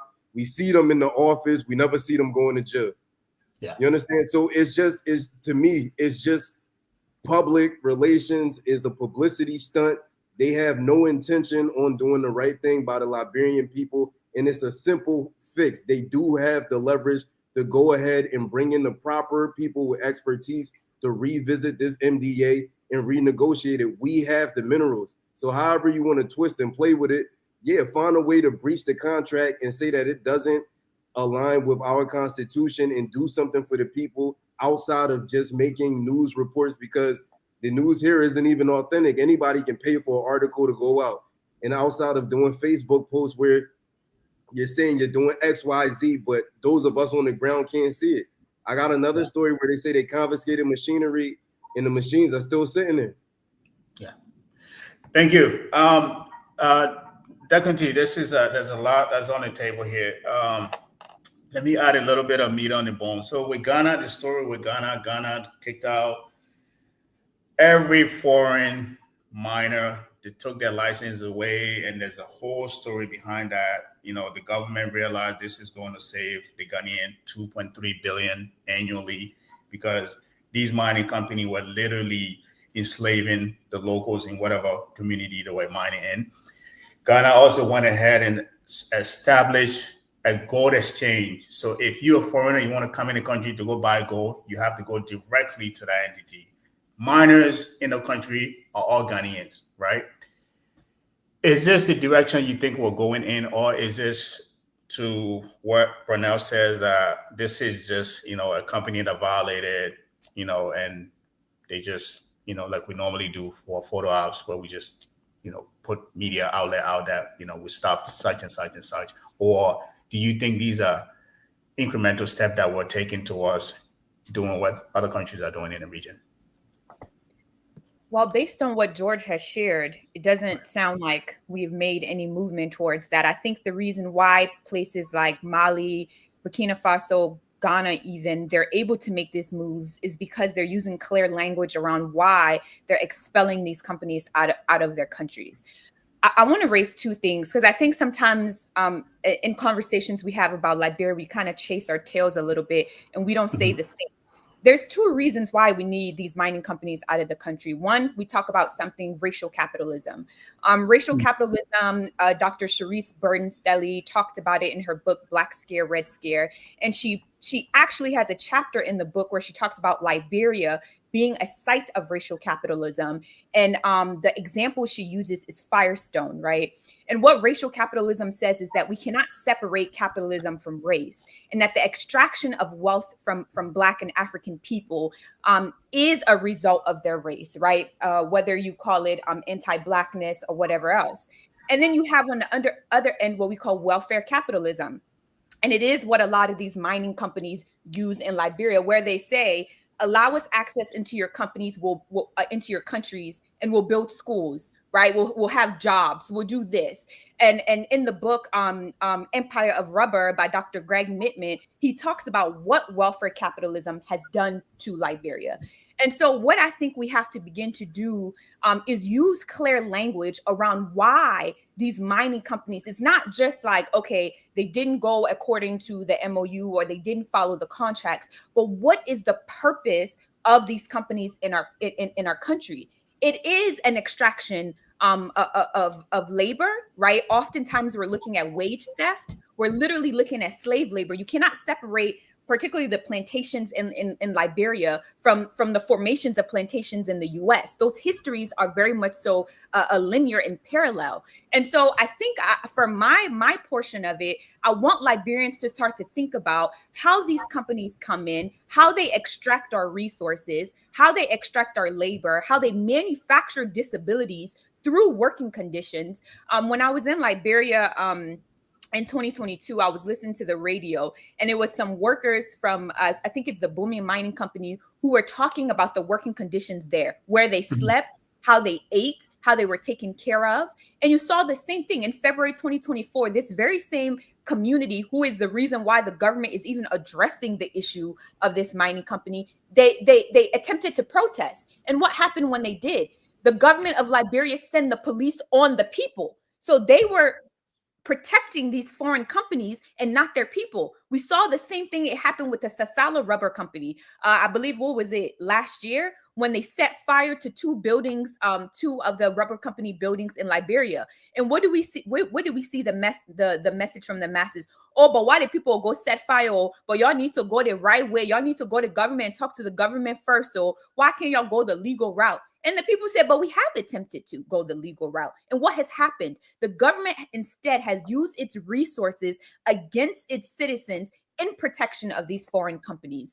And so I think that we have to be clear about the fact that our government is aiding racial capitalism. Our government is aiding welfare capitalism in service of foreign companies while our citizens are being extracted from.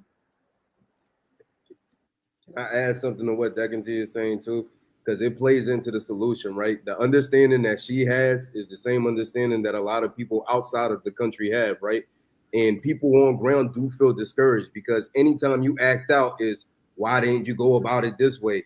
And I can't go tell on the person who's actually harming me to the person who's harming me. It doesn't even make sense.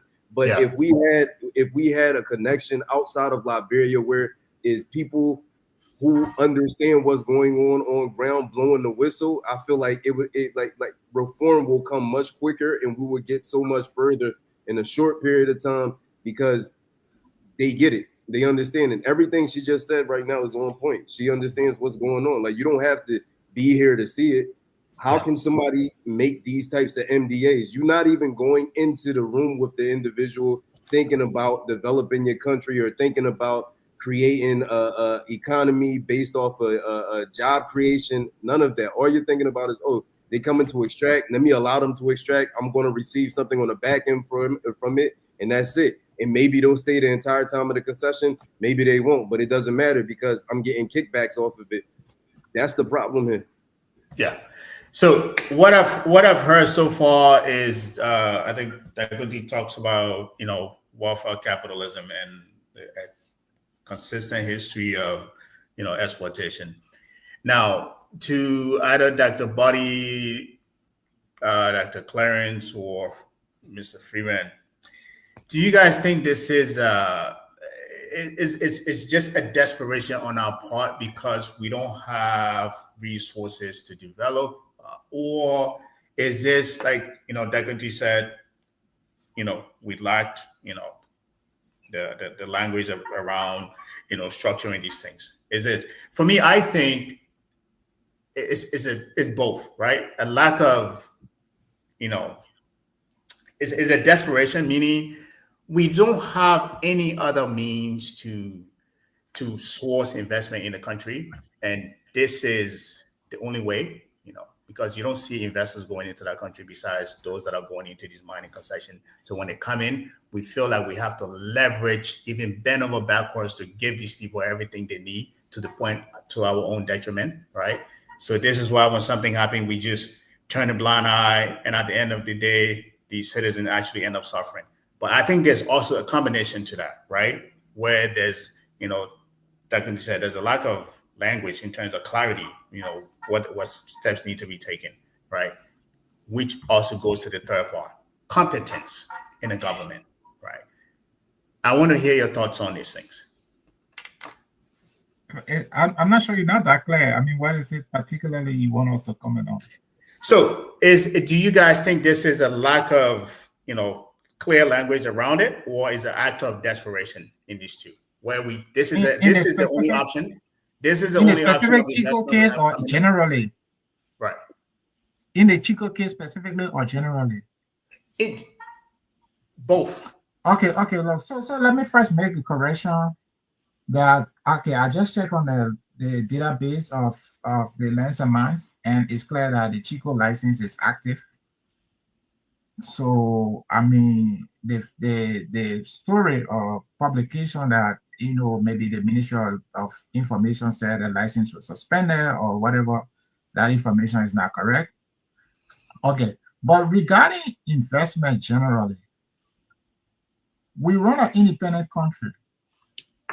Is this thing you run an independent country and then you start to blame neo-colonialism, you blame IMF, World Bank, then you're not running an independent country, because the two don't really go hand in hand. You can't say you're running a sovereign country and at the same time say you blame IMF, you blame World Bank, you blame neo-colonialists, colonialists, and every other person but yourself.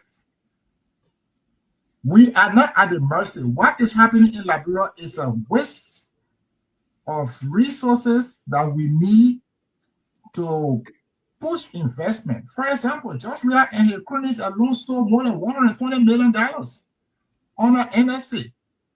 He still got that money in his pocket. We choose not to go after him. We choose to do nothing. How much McGill stole, we don't know, because the Ministry of Justice and the LSCT refused to go after them. So we're not at the mercy. We have money. We just not using the money appropriately. The thing is, the old way of investing, when investor will come in, extract, and leave, we all decided we will abandon that now because it hasn't helped. It doesn't help. So we want a more process kind of investment, industrial type, where we add value before we maybe export or whatever. But for that to happen, there have to be some fundamentals. For example, if you're going to turn raw material into partially finished product or finished product, you will need electricity, for example. You might need real network, for example. You might need a bunch of other things that the state has to provide. But if the state is not in a position to provide those things, firstly, you're not going to have a lot of attraction in terms of investment. You understand me?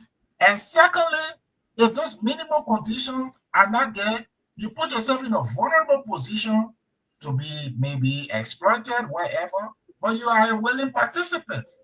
So for me, I feel that we are not at the mercy. A lot of those agreements we are having problem with. Mind you, Mr. Bouaka was vice president and president on the Senate when 95% of those concession agreements that were signed were deemed to be bogus.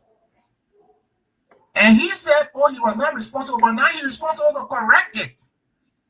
And he's been there 18 months, and he has not made any attempt to correct any of the things that was deemed bogus. And he said he was not responsible, but he now is responsible to correct it. He's not doing anything to correct it.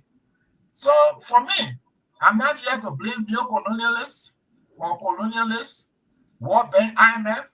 If you run a sovereign country, you take responsibility for the successes of the country, and when the country fails, you take responsibility and correct it. Perfect. Dr. Buddy or Dr. Pearson, we've heard. Let me go next. I'm more thinking about let Dr. Pearson go.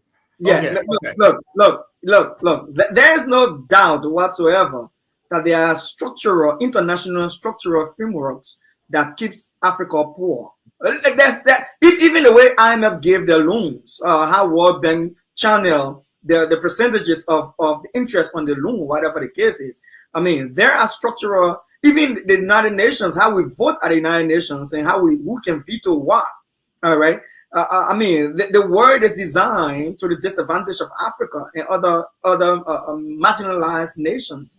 There's no doubt of that. And how that affects us also, there's no question about that. The world is a global village. Things that happen in developed countries trickle down and hurt other smaller countries, economically, politically, and however else we want to see it. And so, in as much as we would say we are willing participants, I will agree to an extent, but the majority of the problems that we have, especially in Africa or Liberia, is based on what the structural violence that we are experiencing. Now, let me go to the Chico thing, the Carter. You know, look, I'm frustrated about Liberia, seriously frustrated about Liberia's leadership. Let me tell you why. Why would the information minister come up and tell me in empty sentences that the license of a mining company has been suspended or whatever without citing any reports of volumes of reports? Whether the report, whether the report was submitted by EPA, or whether the report was submitted by Investment Commission, or whether the reports were submitted by Lands, Mines, and Energy, but reports. There's something called evidence-based decision-making in leadership. Where are the reports? Where are they? Like if you tell me say you suspended Chico license, I should be able to go and see reports of their violations. This is not somebody bare room running here. This is a country. Like Anthony Freeman said, this is a whole country. This is a whole country. Why in the world with a inept foreign affairs minister come up and say on international platform we suspended the license of a mining company without citing evidence of the violation in reports? He only just cited advocacy as a reason for the suspension of the license. Advocacy meaning the local people complaining, the local people said this, the local people said that. Where are the police reports of accidents that are liable by this mining company? Look, what are we talking here? I get so frustrated. I want to go to Liberia and pack all the guys in 144 container and take them out of the country. Take them out of the country. They are not helping President Boyka. The enemy does not have the strength, the wherewithal, the energy to read reports and read findings and read databases to make decisions. He depends on the people. And they said that sycophantly run the country. I think it's wrong. It's very wrong. And let me end by saying this. Listen, Liberia, we've reached to a place where the global south, we are telling ourselves we must maximize our resources. To maximize your resources, you must deliberately invest in it to get what you want out of it. If we as Liberians want to maximize our iron ore, or we want to maximize our rubber, or we want to maximize agriculture, the Central Bank of Liberia should put plans into action as to what are the available capital for investment, and let capable Liberians vie for those contest for those loans and get into serious business. That's how you build a middle class. That's how you improve the country. That's how you keep wealth in the people. I'm not talking about Mills Jones loan to market women. And, I'm not talking about small loans to people, petty loans. I'm talking about real investment into Liberian entrepreneurs. Perfect. Look, I won't put the guys in continuum, man. I won't put them in continuum and get them out of Liberia. Seriously. Please calm Dr. Pearson down because No, I'm not going to comment. If you're looking for someone to calm him down, I'm not going to calm him down. I can see Decanty when Mr. Freeman was talking to you. Both of us were shaking our heads when he was saying that neocolonialism has nothing to do with the structures that are in place. And I'm glad that Dr. Pearson started with the structure.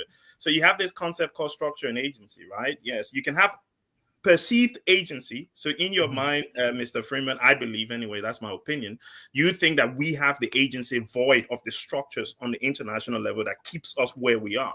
We don't. Yes, there is wiggle room. Yeah, that's why it's very nuanced, these kind of things when you talk about them. Yes, the 800 million that we have and the way that 800 million is being spent could be spent differently, right? There is some agency there. So, for example, the government of Liberia could spend 300 million on recurring costs instead of 700 million and invest the other 400 in developing aspects of our country. That's fine. But what you have to understand is when the United States government puts 150 million in your budget, they tell you exactly how they want you to spend that 150.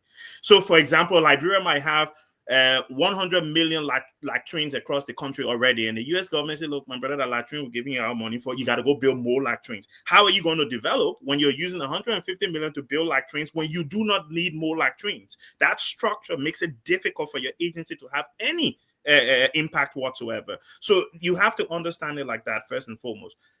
Dr. Pearson, I beg you, you should put President Barker in a continuum when you're sending it, because this papi is corrupt.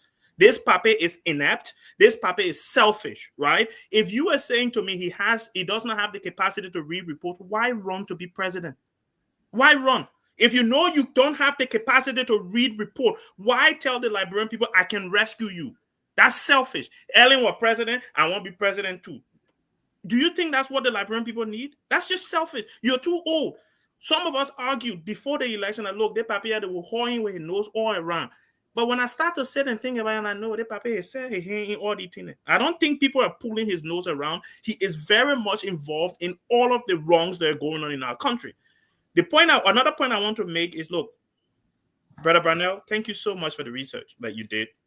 And thank you for the way you articulated the differences between MOU and MDA, because our people need education, right? And that's why I think us in the diaspora, we're letting our people down. They need education. I'm not talking about academic education.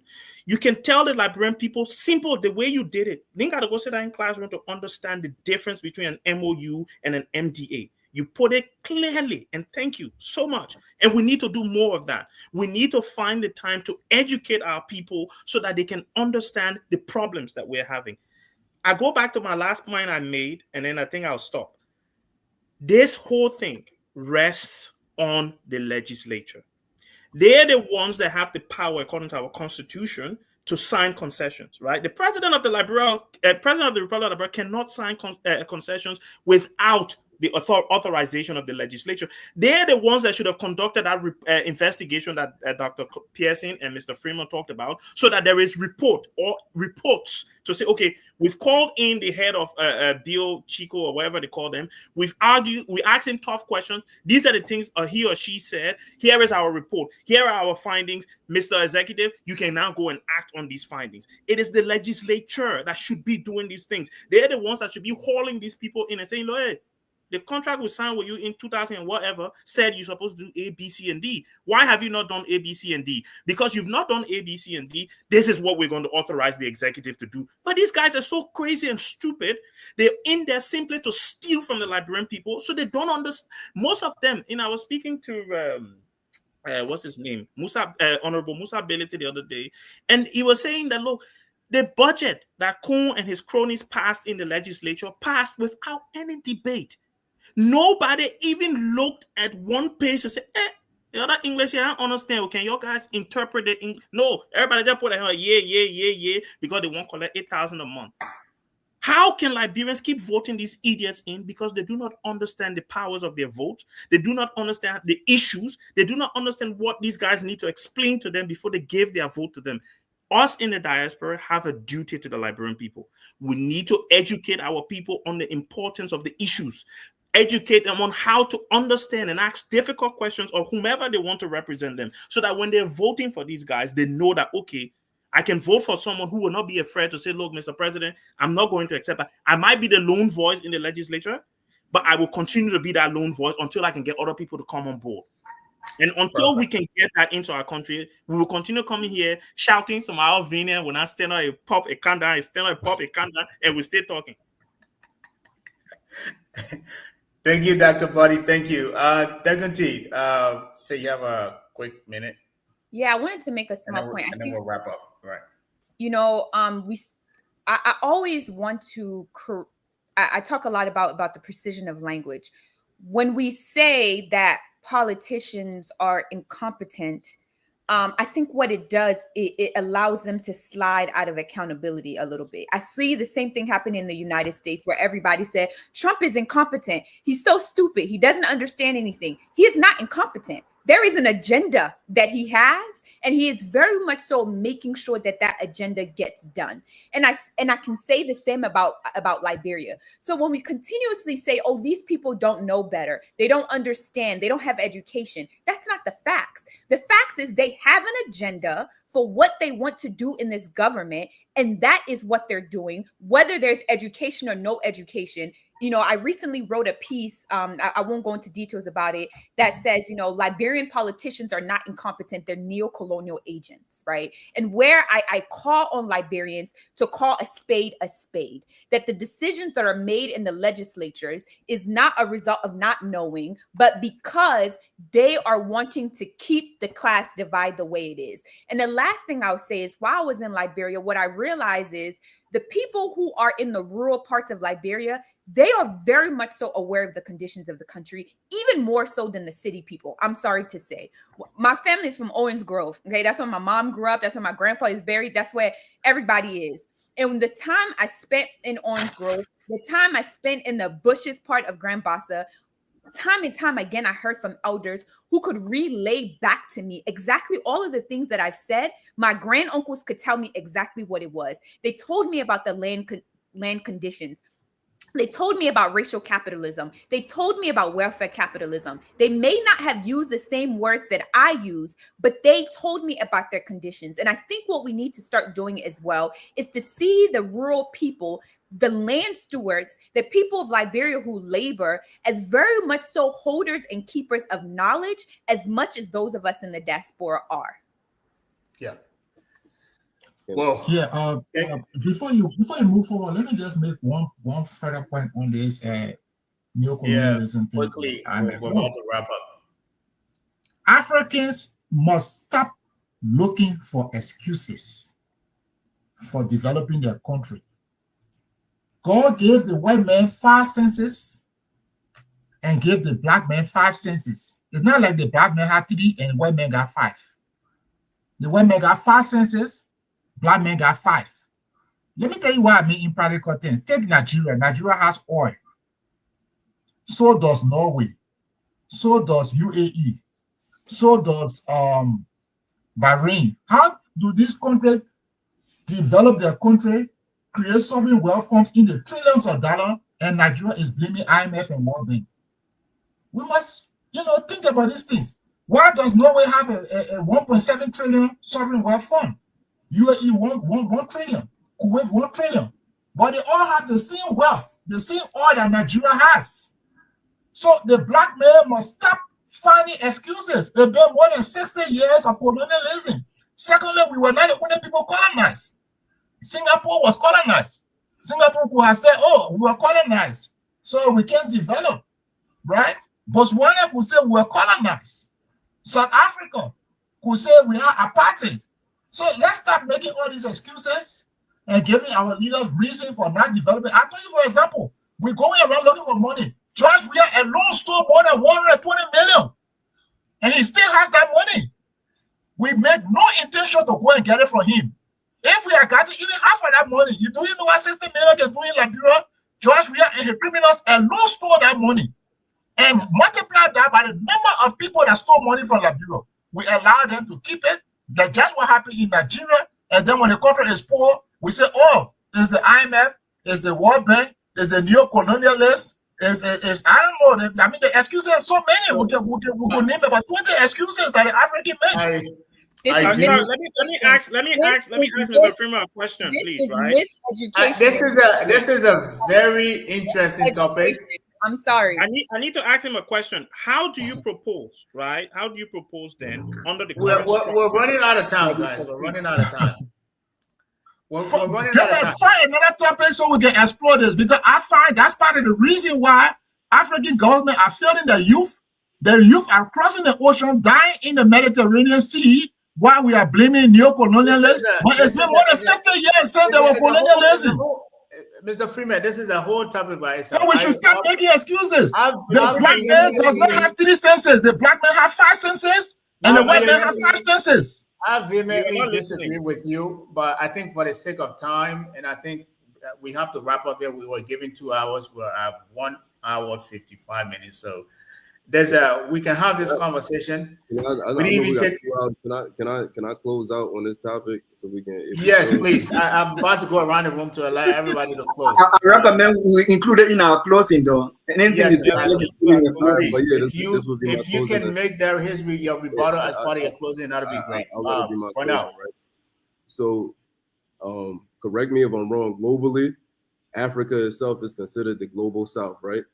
And we're at a disadvantage because even when we're doing the same thing other countries or other continents are operating in, there's a lack of expertise that gets left here on the ground, right? So when people come in to do extractive services, they don't show us how to do it. They don't leave the know-how there, and that's where empowerment comes from. So what you'll see is, these agreements are similar to agreements that happen all across the continent, right?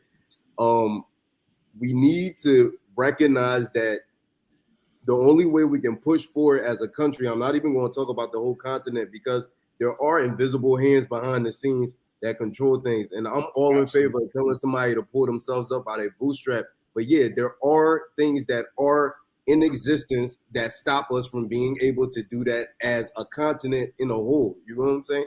So, but when it comes to Liberia, I will say this. We need to be able to tell the truth about our circumstances, right? And we need to be able to hold people accountable, and these people need to be able to tell their people that, hey, maybe I don't have the ability to read. Maybe I rush to go and sign this. You always have an option. You can bring in foreign legal experts to help you go through a concession agreement before you sign it. Nobody is forcing you. As someone said, when he passing the budget, I believe people cannot read, because I will want to see something before I raise my hand and say yay. So if we have these types of individuals sitting in positions of power, what can we expect for that common person? These people aren't being realistic about their capacity. They aren't being realistic about what they're able to do for their people. They come the same way how these mining entities come. Yeah, I'm going to do this. I'm going to build roads. I'm going to build schools. Because CSR itself has capital in it. You saying that you're going to do something for the people has money in it. Corporate social responsibility is its own industry within itself, but we see it just tossed around here and used as a method to get people to vote for you or to subscribe to something that you know you don't have the capacity to do. So what I'm closing with, I just want the Liberian people to be aware that, the House is responsible for signing off on concessions before the president signs off on it, right? And when we start there, when we start with the House, when we start with NIC, when we start with Mines and Energy, if we're allowing people to be appointed that don't have the expertise or are not willing to come forward and say, I have this position, but I don't have the management skills, and I would like for us to consult with someone outside of the government before we go ahead with this agreement, none of us will ever benefit from it. These are the things that we need to be asking these individuals to do. Hey, can you hire a firm from outside of Liberia to come look at this contract before you go and sign it into agreement? Because we are the ones who have to live with it. That's where I'm leaving it at. And I don't agree with anything Mr. Freeman said. Let me close on that one. Thank you. Thank you for taking the time to join us. I know it's probably late afternoon on your end. So thank you for taking the time to join us. Uh, Dr. Pearson, we'll hear your closing argument. I know everybody want Mr. Freeman's head on the guillotine right now, but let me hear your closing argument. I would just say that look, if we want to run a country, we have to be serious about it. I think if we want to suspend the license of a mining company, especially that want to attract investment, there has to be convincing reason why the license is being suspended. And one of the convincing reasons is to provide evidence of that action. So just mere advocacy, which is a good thing. I don't want to say advocacy is wrong, but advocacy is a good thing. Advocacy is one thing that propels government to act, but the government's action should be in line with appropriate documents, evidence-based documents to prove why the decision has been taken. And if what Mr. Freeman, Anthony Freeman said is anything to go by in terms of the process to reviewing a concession rather, and then the process of even reaching to a place of suspended license is anything to go by, then I think we should follow the due process. And lastly, I will close by saying, yeah, Ghana made some very great improvements over the years, but Ghana did not just wake up and suspend mining licenses. Ghana has been having some very serious conversation behind the scenes for years in the investment conferences and other things, investment week and stuff like that, and policy planning and things before coming up with that decision. So Liberia cannot just jump up and just try to emulate other people like a military junta is doing. So I would say let us be more tactful as to how we go about running our country. Thank you. Perfect. Dr. Buddy, and then I will go to Dr. T, and then Mr. Freeman, you probably go last. I don't know if I even want you to go last. I'll let Dr. T to go last. Everybody want your head on the bottom, right? And I do too. Yeah, he should go first, and then we can clean up the misinformation. But anyway, look, I think. So you want me to go? Yeah, you want me to go first? Go, then you go next. Yeah. So Dagonti, I beg you, play. When you come after, make sure you clean up whatever. Look, but basically, look, I think it's been a great show. She will go last, so she can do that. Yeah, I'm really excited to have been here with you guys. I learned a lot. Thank you so much for all of your contributions. At the end of the day, there are 80% of our problems are because of the structures, right, that we have in place on the global stage, right? 80% of our problems, right, is because of that. 20%, and that's why, Mr. Freeman, I said you weren't listening, because I did mention that, look, the 800 million that we have, we could work better within that, right? We could work better, and that's where that 20% comes in. 800 million is not enough, but if we could reduce the recurring expenditure to like 300 and then put that extra 400 into development, we will grow, not as fast as we should or hope we would, but at least we will grow. And that's where I put the 20% responsibility on our leaders, because they're now corrupting that little bit that we have. But look, these people, for example, if you want to develop a factory to produce orange juice, right, you need to buy the machinery. These guys are selling the machinery to us at such an exorbitant price that we cannot even afford the machinery. So and that's the structures that they're putting in place to make sure that we stay down. They sell the thing to you. The people come and take our cocoa and coffee. The World Trade Organization tell us, oh, we'll buy one bag for $1. But then when they make the coffee, they bring it back and sell one little small coffee like that for 200. You're like, how the same thing I gave you, you just turn it around and then you bring it and sell it to me. Those are the structures that we're talking about. Whilst we were being colonized, while we were being enslaved through colonization, these guys were plundering our countries, developing their countries on our backs, right? So by the time we got from under the thumb of colonization, we're already trying to, my Liberian English coming, we're already like 400, 500 years behind, right? And then when we're trying to catch up, they put in place all of these systems that said, no, my brother, why do you think right now America is interested in peace in Congo? Because Congo is willing to sign over their minerals to them. Why do you think Trump is interested in peace in Ukraine? The good thing is they're not just doing it to black people, they're doing it to some of their own white people too as well. Right? It's because Ukraine is willing to sign over. These things, these guys put these structures in place, similar to our government officials, for self-preservation. These guys want to keep their way of life.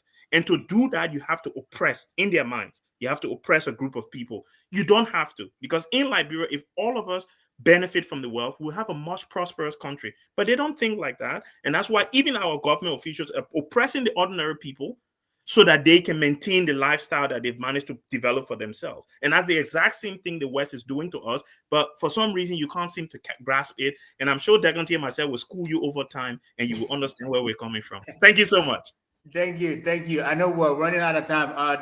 Mr. Freeman, you go, and I would like okay, so I'll start off with I will start off the LCC investigation. I think the LCC was designed to be a weak institution. Mind you, there are 7 commissioners paid at the executive level. You need to find out how many investigators and how many lawyers they have.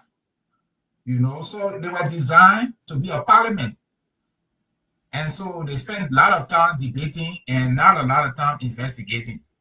I don't see them going anywhere with this because, for example, take the house problem. Somebody came up with $15,000 US and say, "Here is the bribe money," and there has been nothing. So I don't really expect anything extra out of LCC because from the beginning of time, from this president's tenure, they have been showing that they either lack the courage or they lack the technical know-how. And it's not because they don't have tenure. They all have tenure at the LCC. It was in the old LCC Act. It's in the new LCC Act. I know because I worked there for like almost 5 years. So I know that. I know the FIU, the GSC, a lot of these institutions have tenure. But there is a certain lack of courage to do what is right. And if in a society where the society rewards people who do the wrong thing, then you would rather just carry on to save your neck, so to speak. So I don't really expect much, and I don't give a lot of value to what the former, what the lady, Coco Dennis. Yeah, I don't give a lot of credit to it because she's alleged to have committed crimes. It's normal for people who are alleged to have committed crimes to try to pull other people in. But what will LCC do with the evidence that they are gathering? Will they carry it to the logical conclusion? I believe if they find a way to the presidency, they will not do anything about it. Now, let me talk a little bit about something in economics and business they call multiplier effect. Because it is something that we ignore, and Gabriel, you should know a little bit more about this. When you take $1 million and you put it in your economy, the fact that it will create employment, that thing will continue to roll on. So the maximum effect of that $1 million can be much, much more than the initial $1 million that you put in.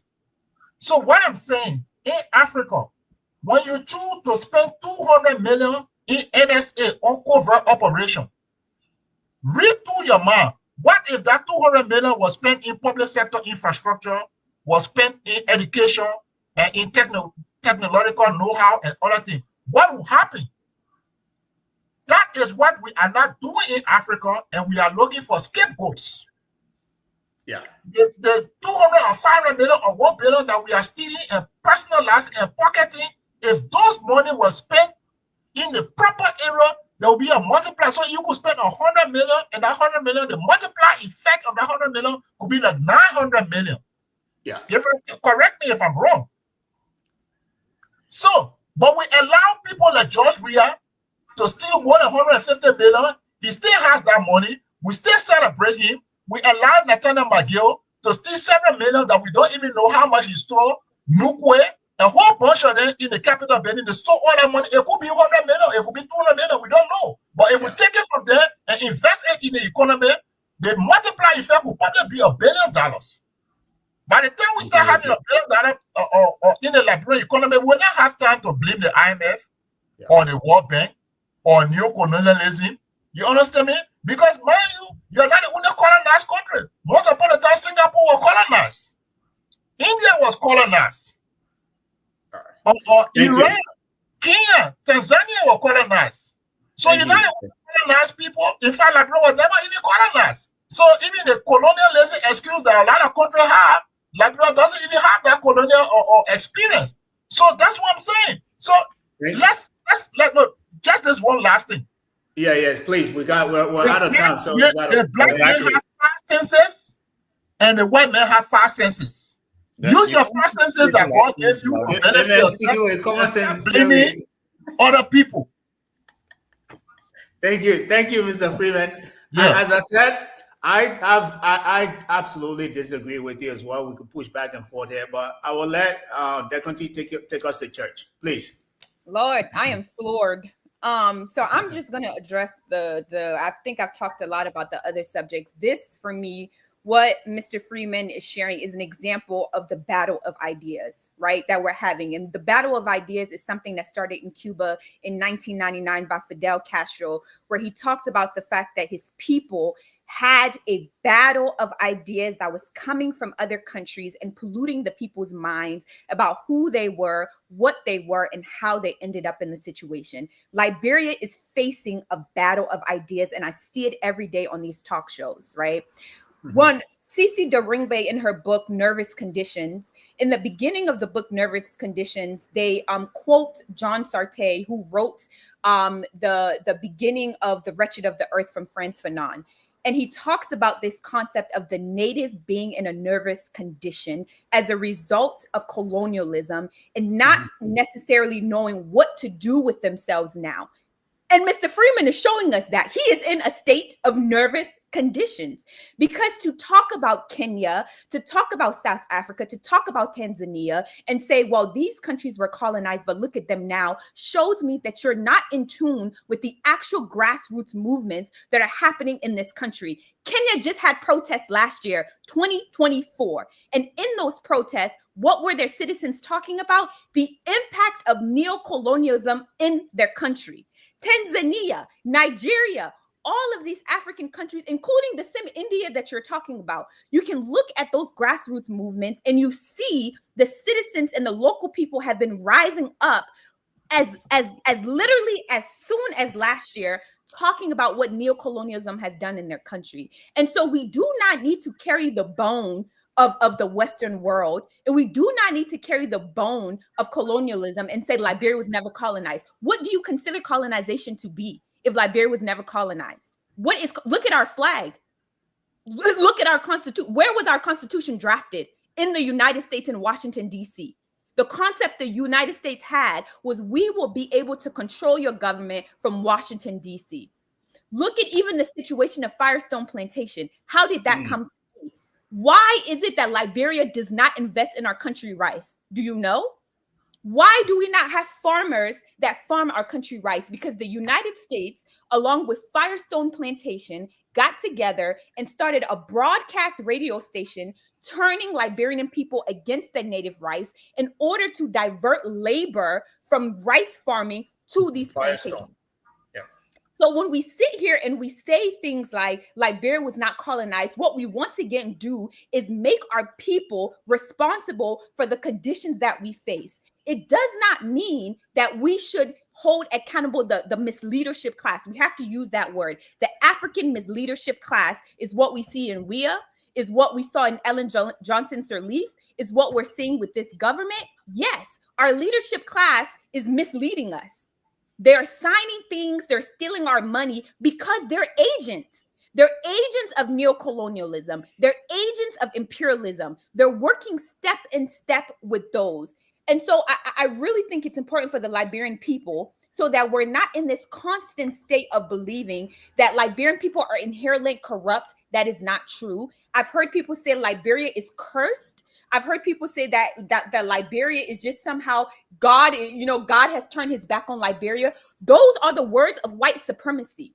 That is what white supremacy tells a country, that something is wrong with you. That is why you have not been able to make it, versus we have intentionally year after year made sure that you are not going to make it. The last thing I'll say, Trump came up with a list of countries who they put on different tiers, red, yellow, whatever, about the visas. But this was not a main debate, my dear.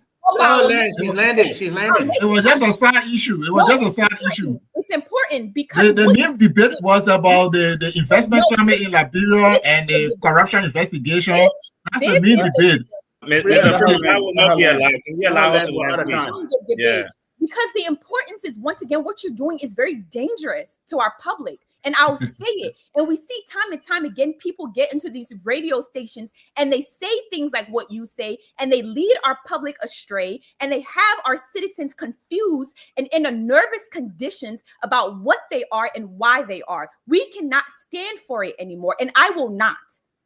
So we look at Trump came up with all of these visa things, and a lot of the countries that were on there were countries that America was trying to find a way to keep oversight of and use the visa excuse as a reason. Another symptom of neocolonialism. So how can we consistently say that, oh, Liberia have been free for all of these years? What we mean by this, what we mean by that? We're seeing it in real time.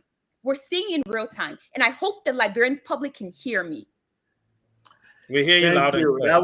That was what we call when you take somebody to the cleaner, you put them in the washer and dry them and take them out. That's exactly what just happened. This was a lively conversation. Thank you guys for joining. Thank you. As I always said, I love the perspectives and the idea that was shared here. Hopefully, I hope we can have these conversations, for a longer time. But right now, we're pressed for time, so we have to wrap up. But again, thank you guys for taking your Saturday morning to join us here and have these conversations. These conversations need to be had not just on this platform, but in living rooms, in kitchen, in palava huts, for the betterment of Liberia. So again, thank you. Wherever you are, you're joining. I know we have the producers back there. We want to apologize for, going over time. Just, it was needed.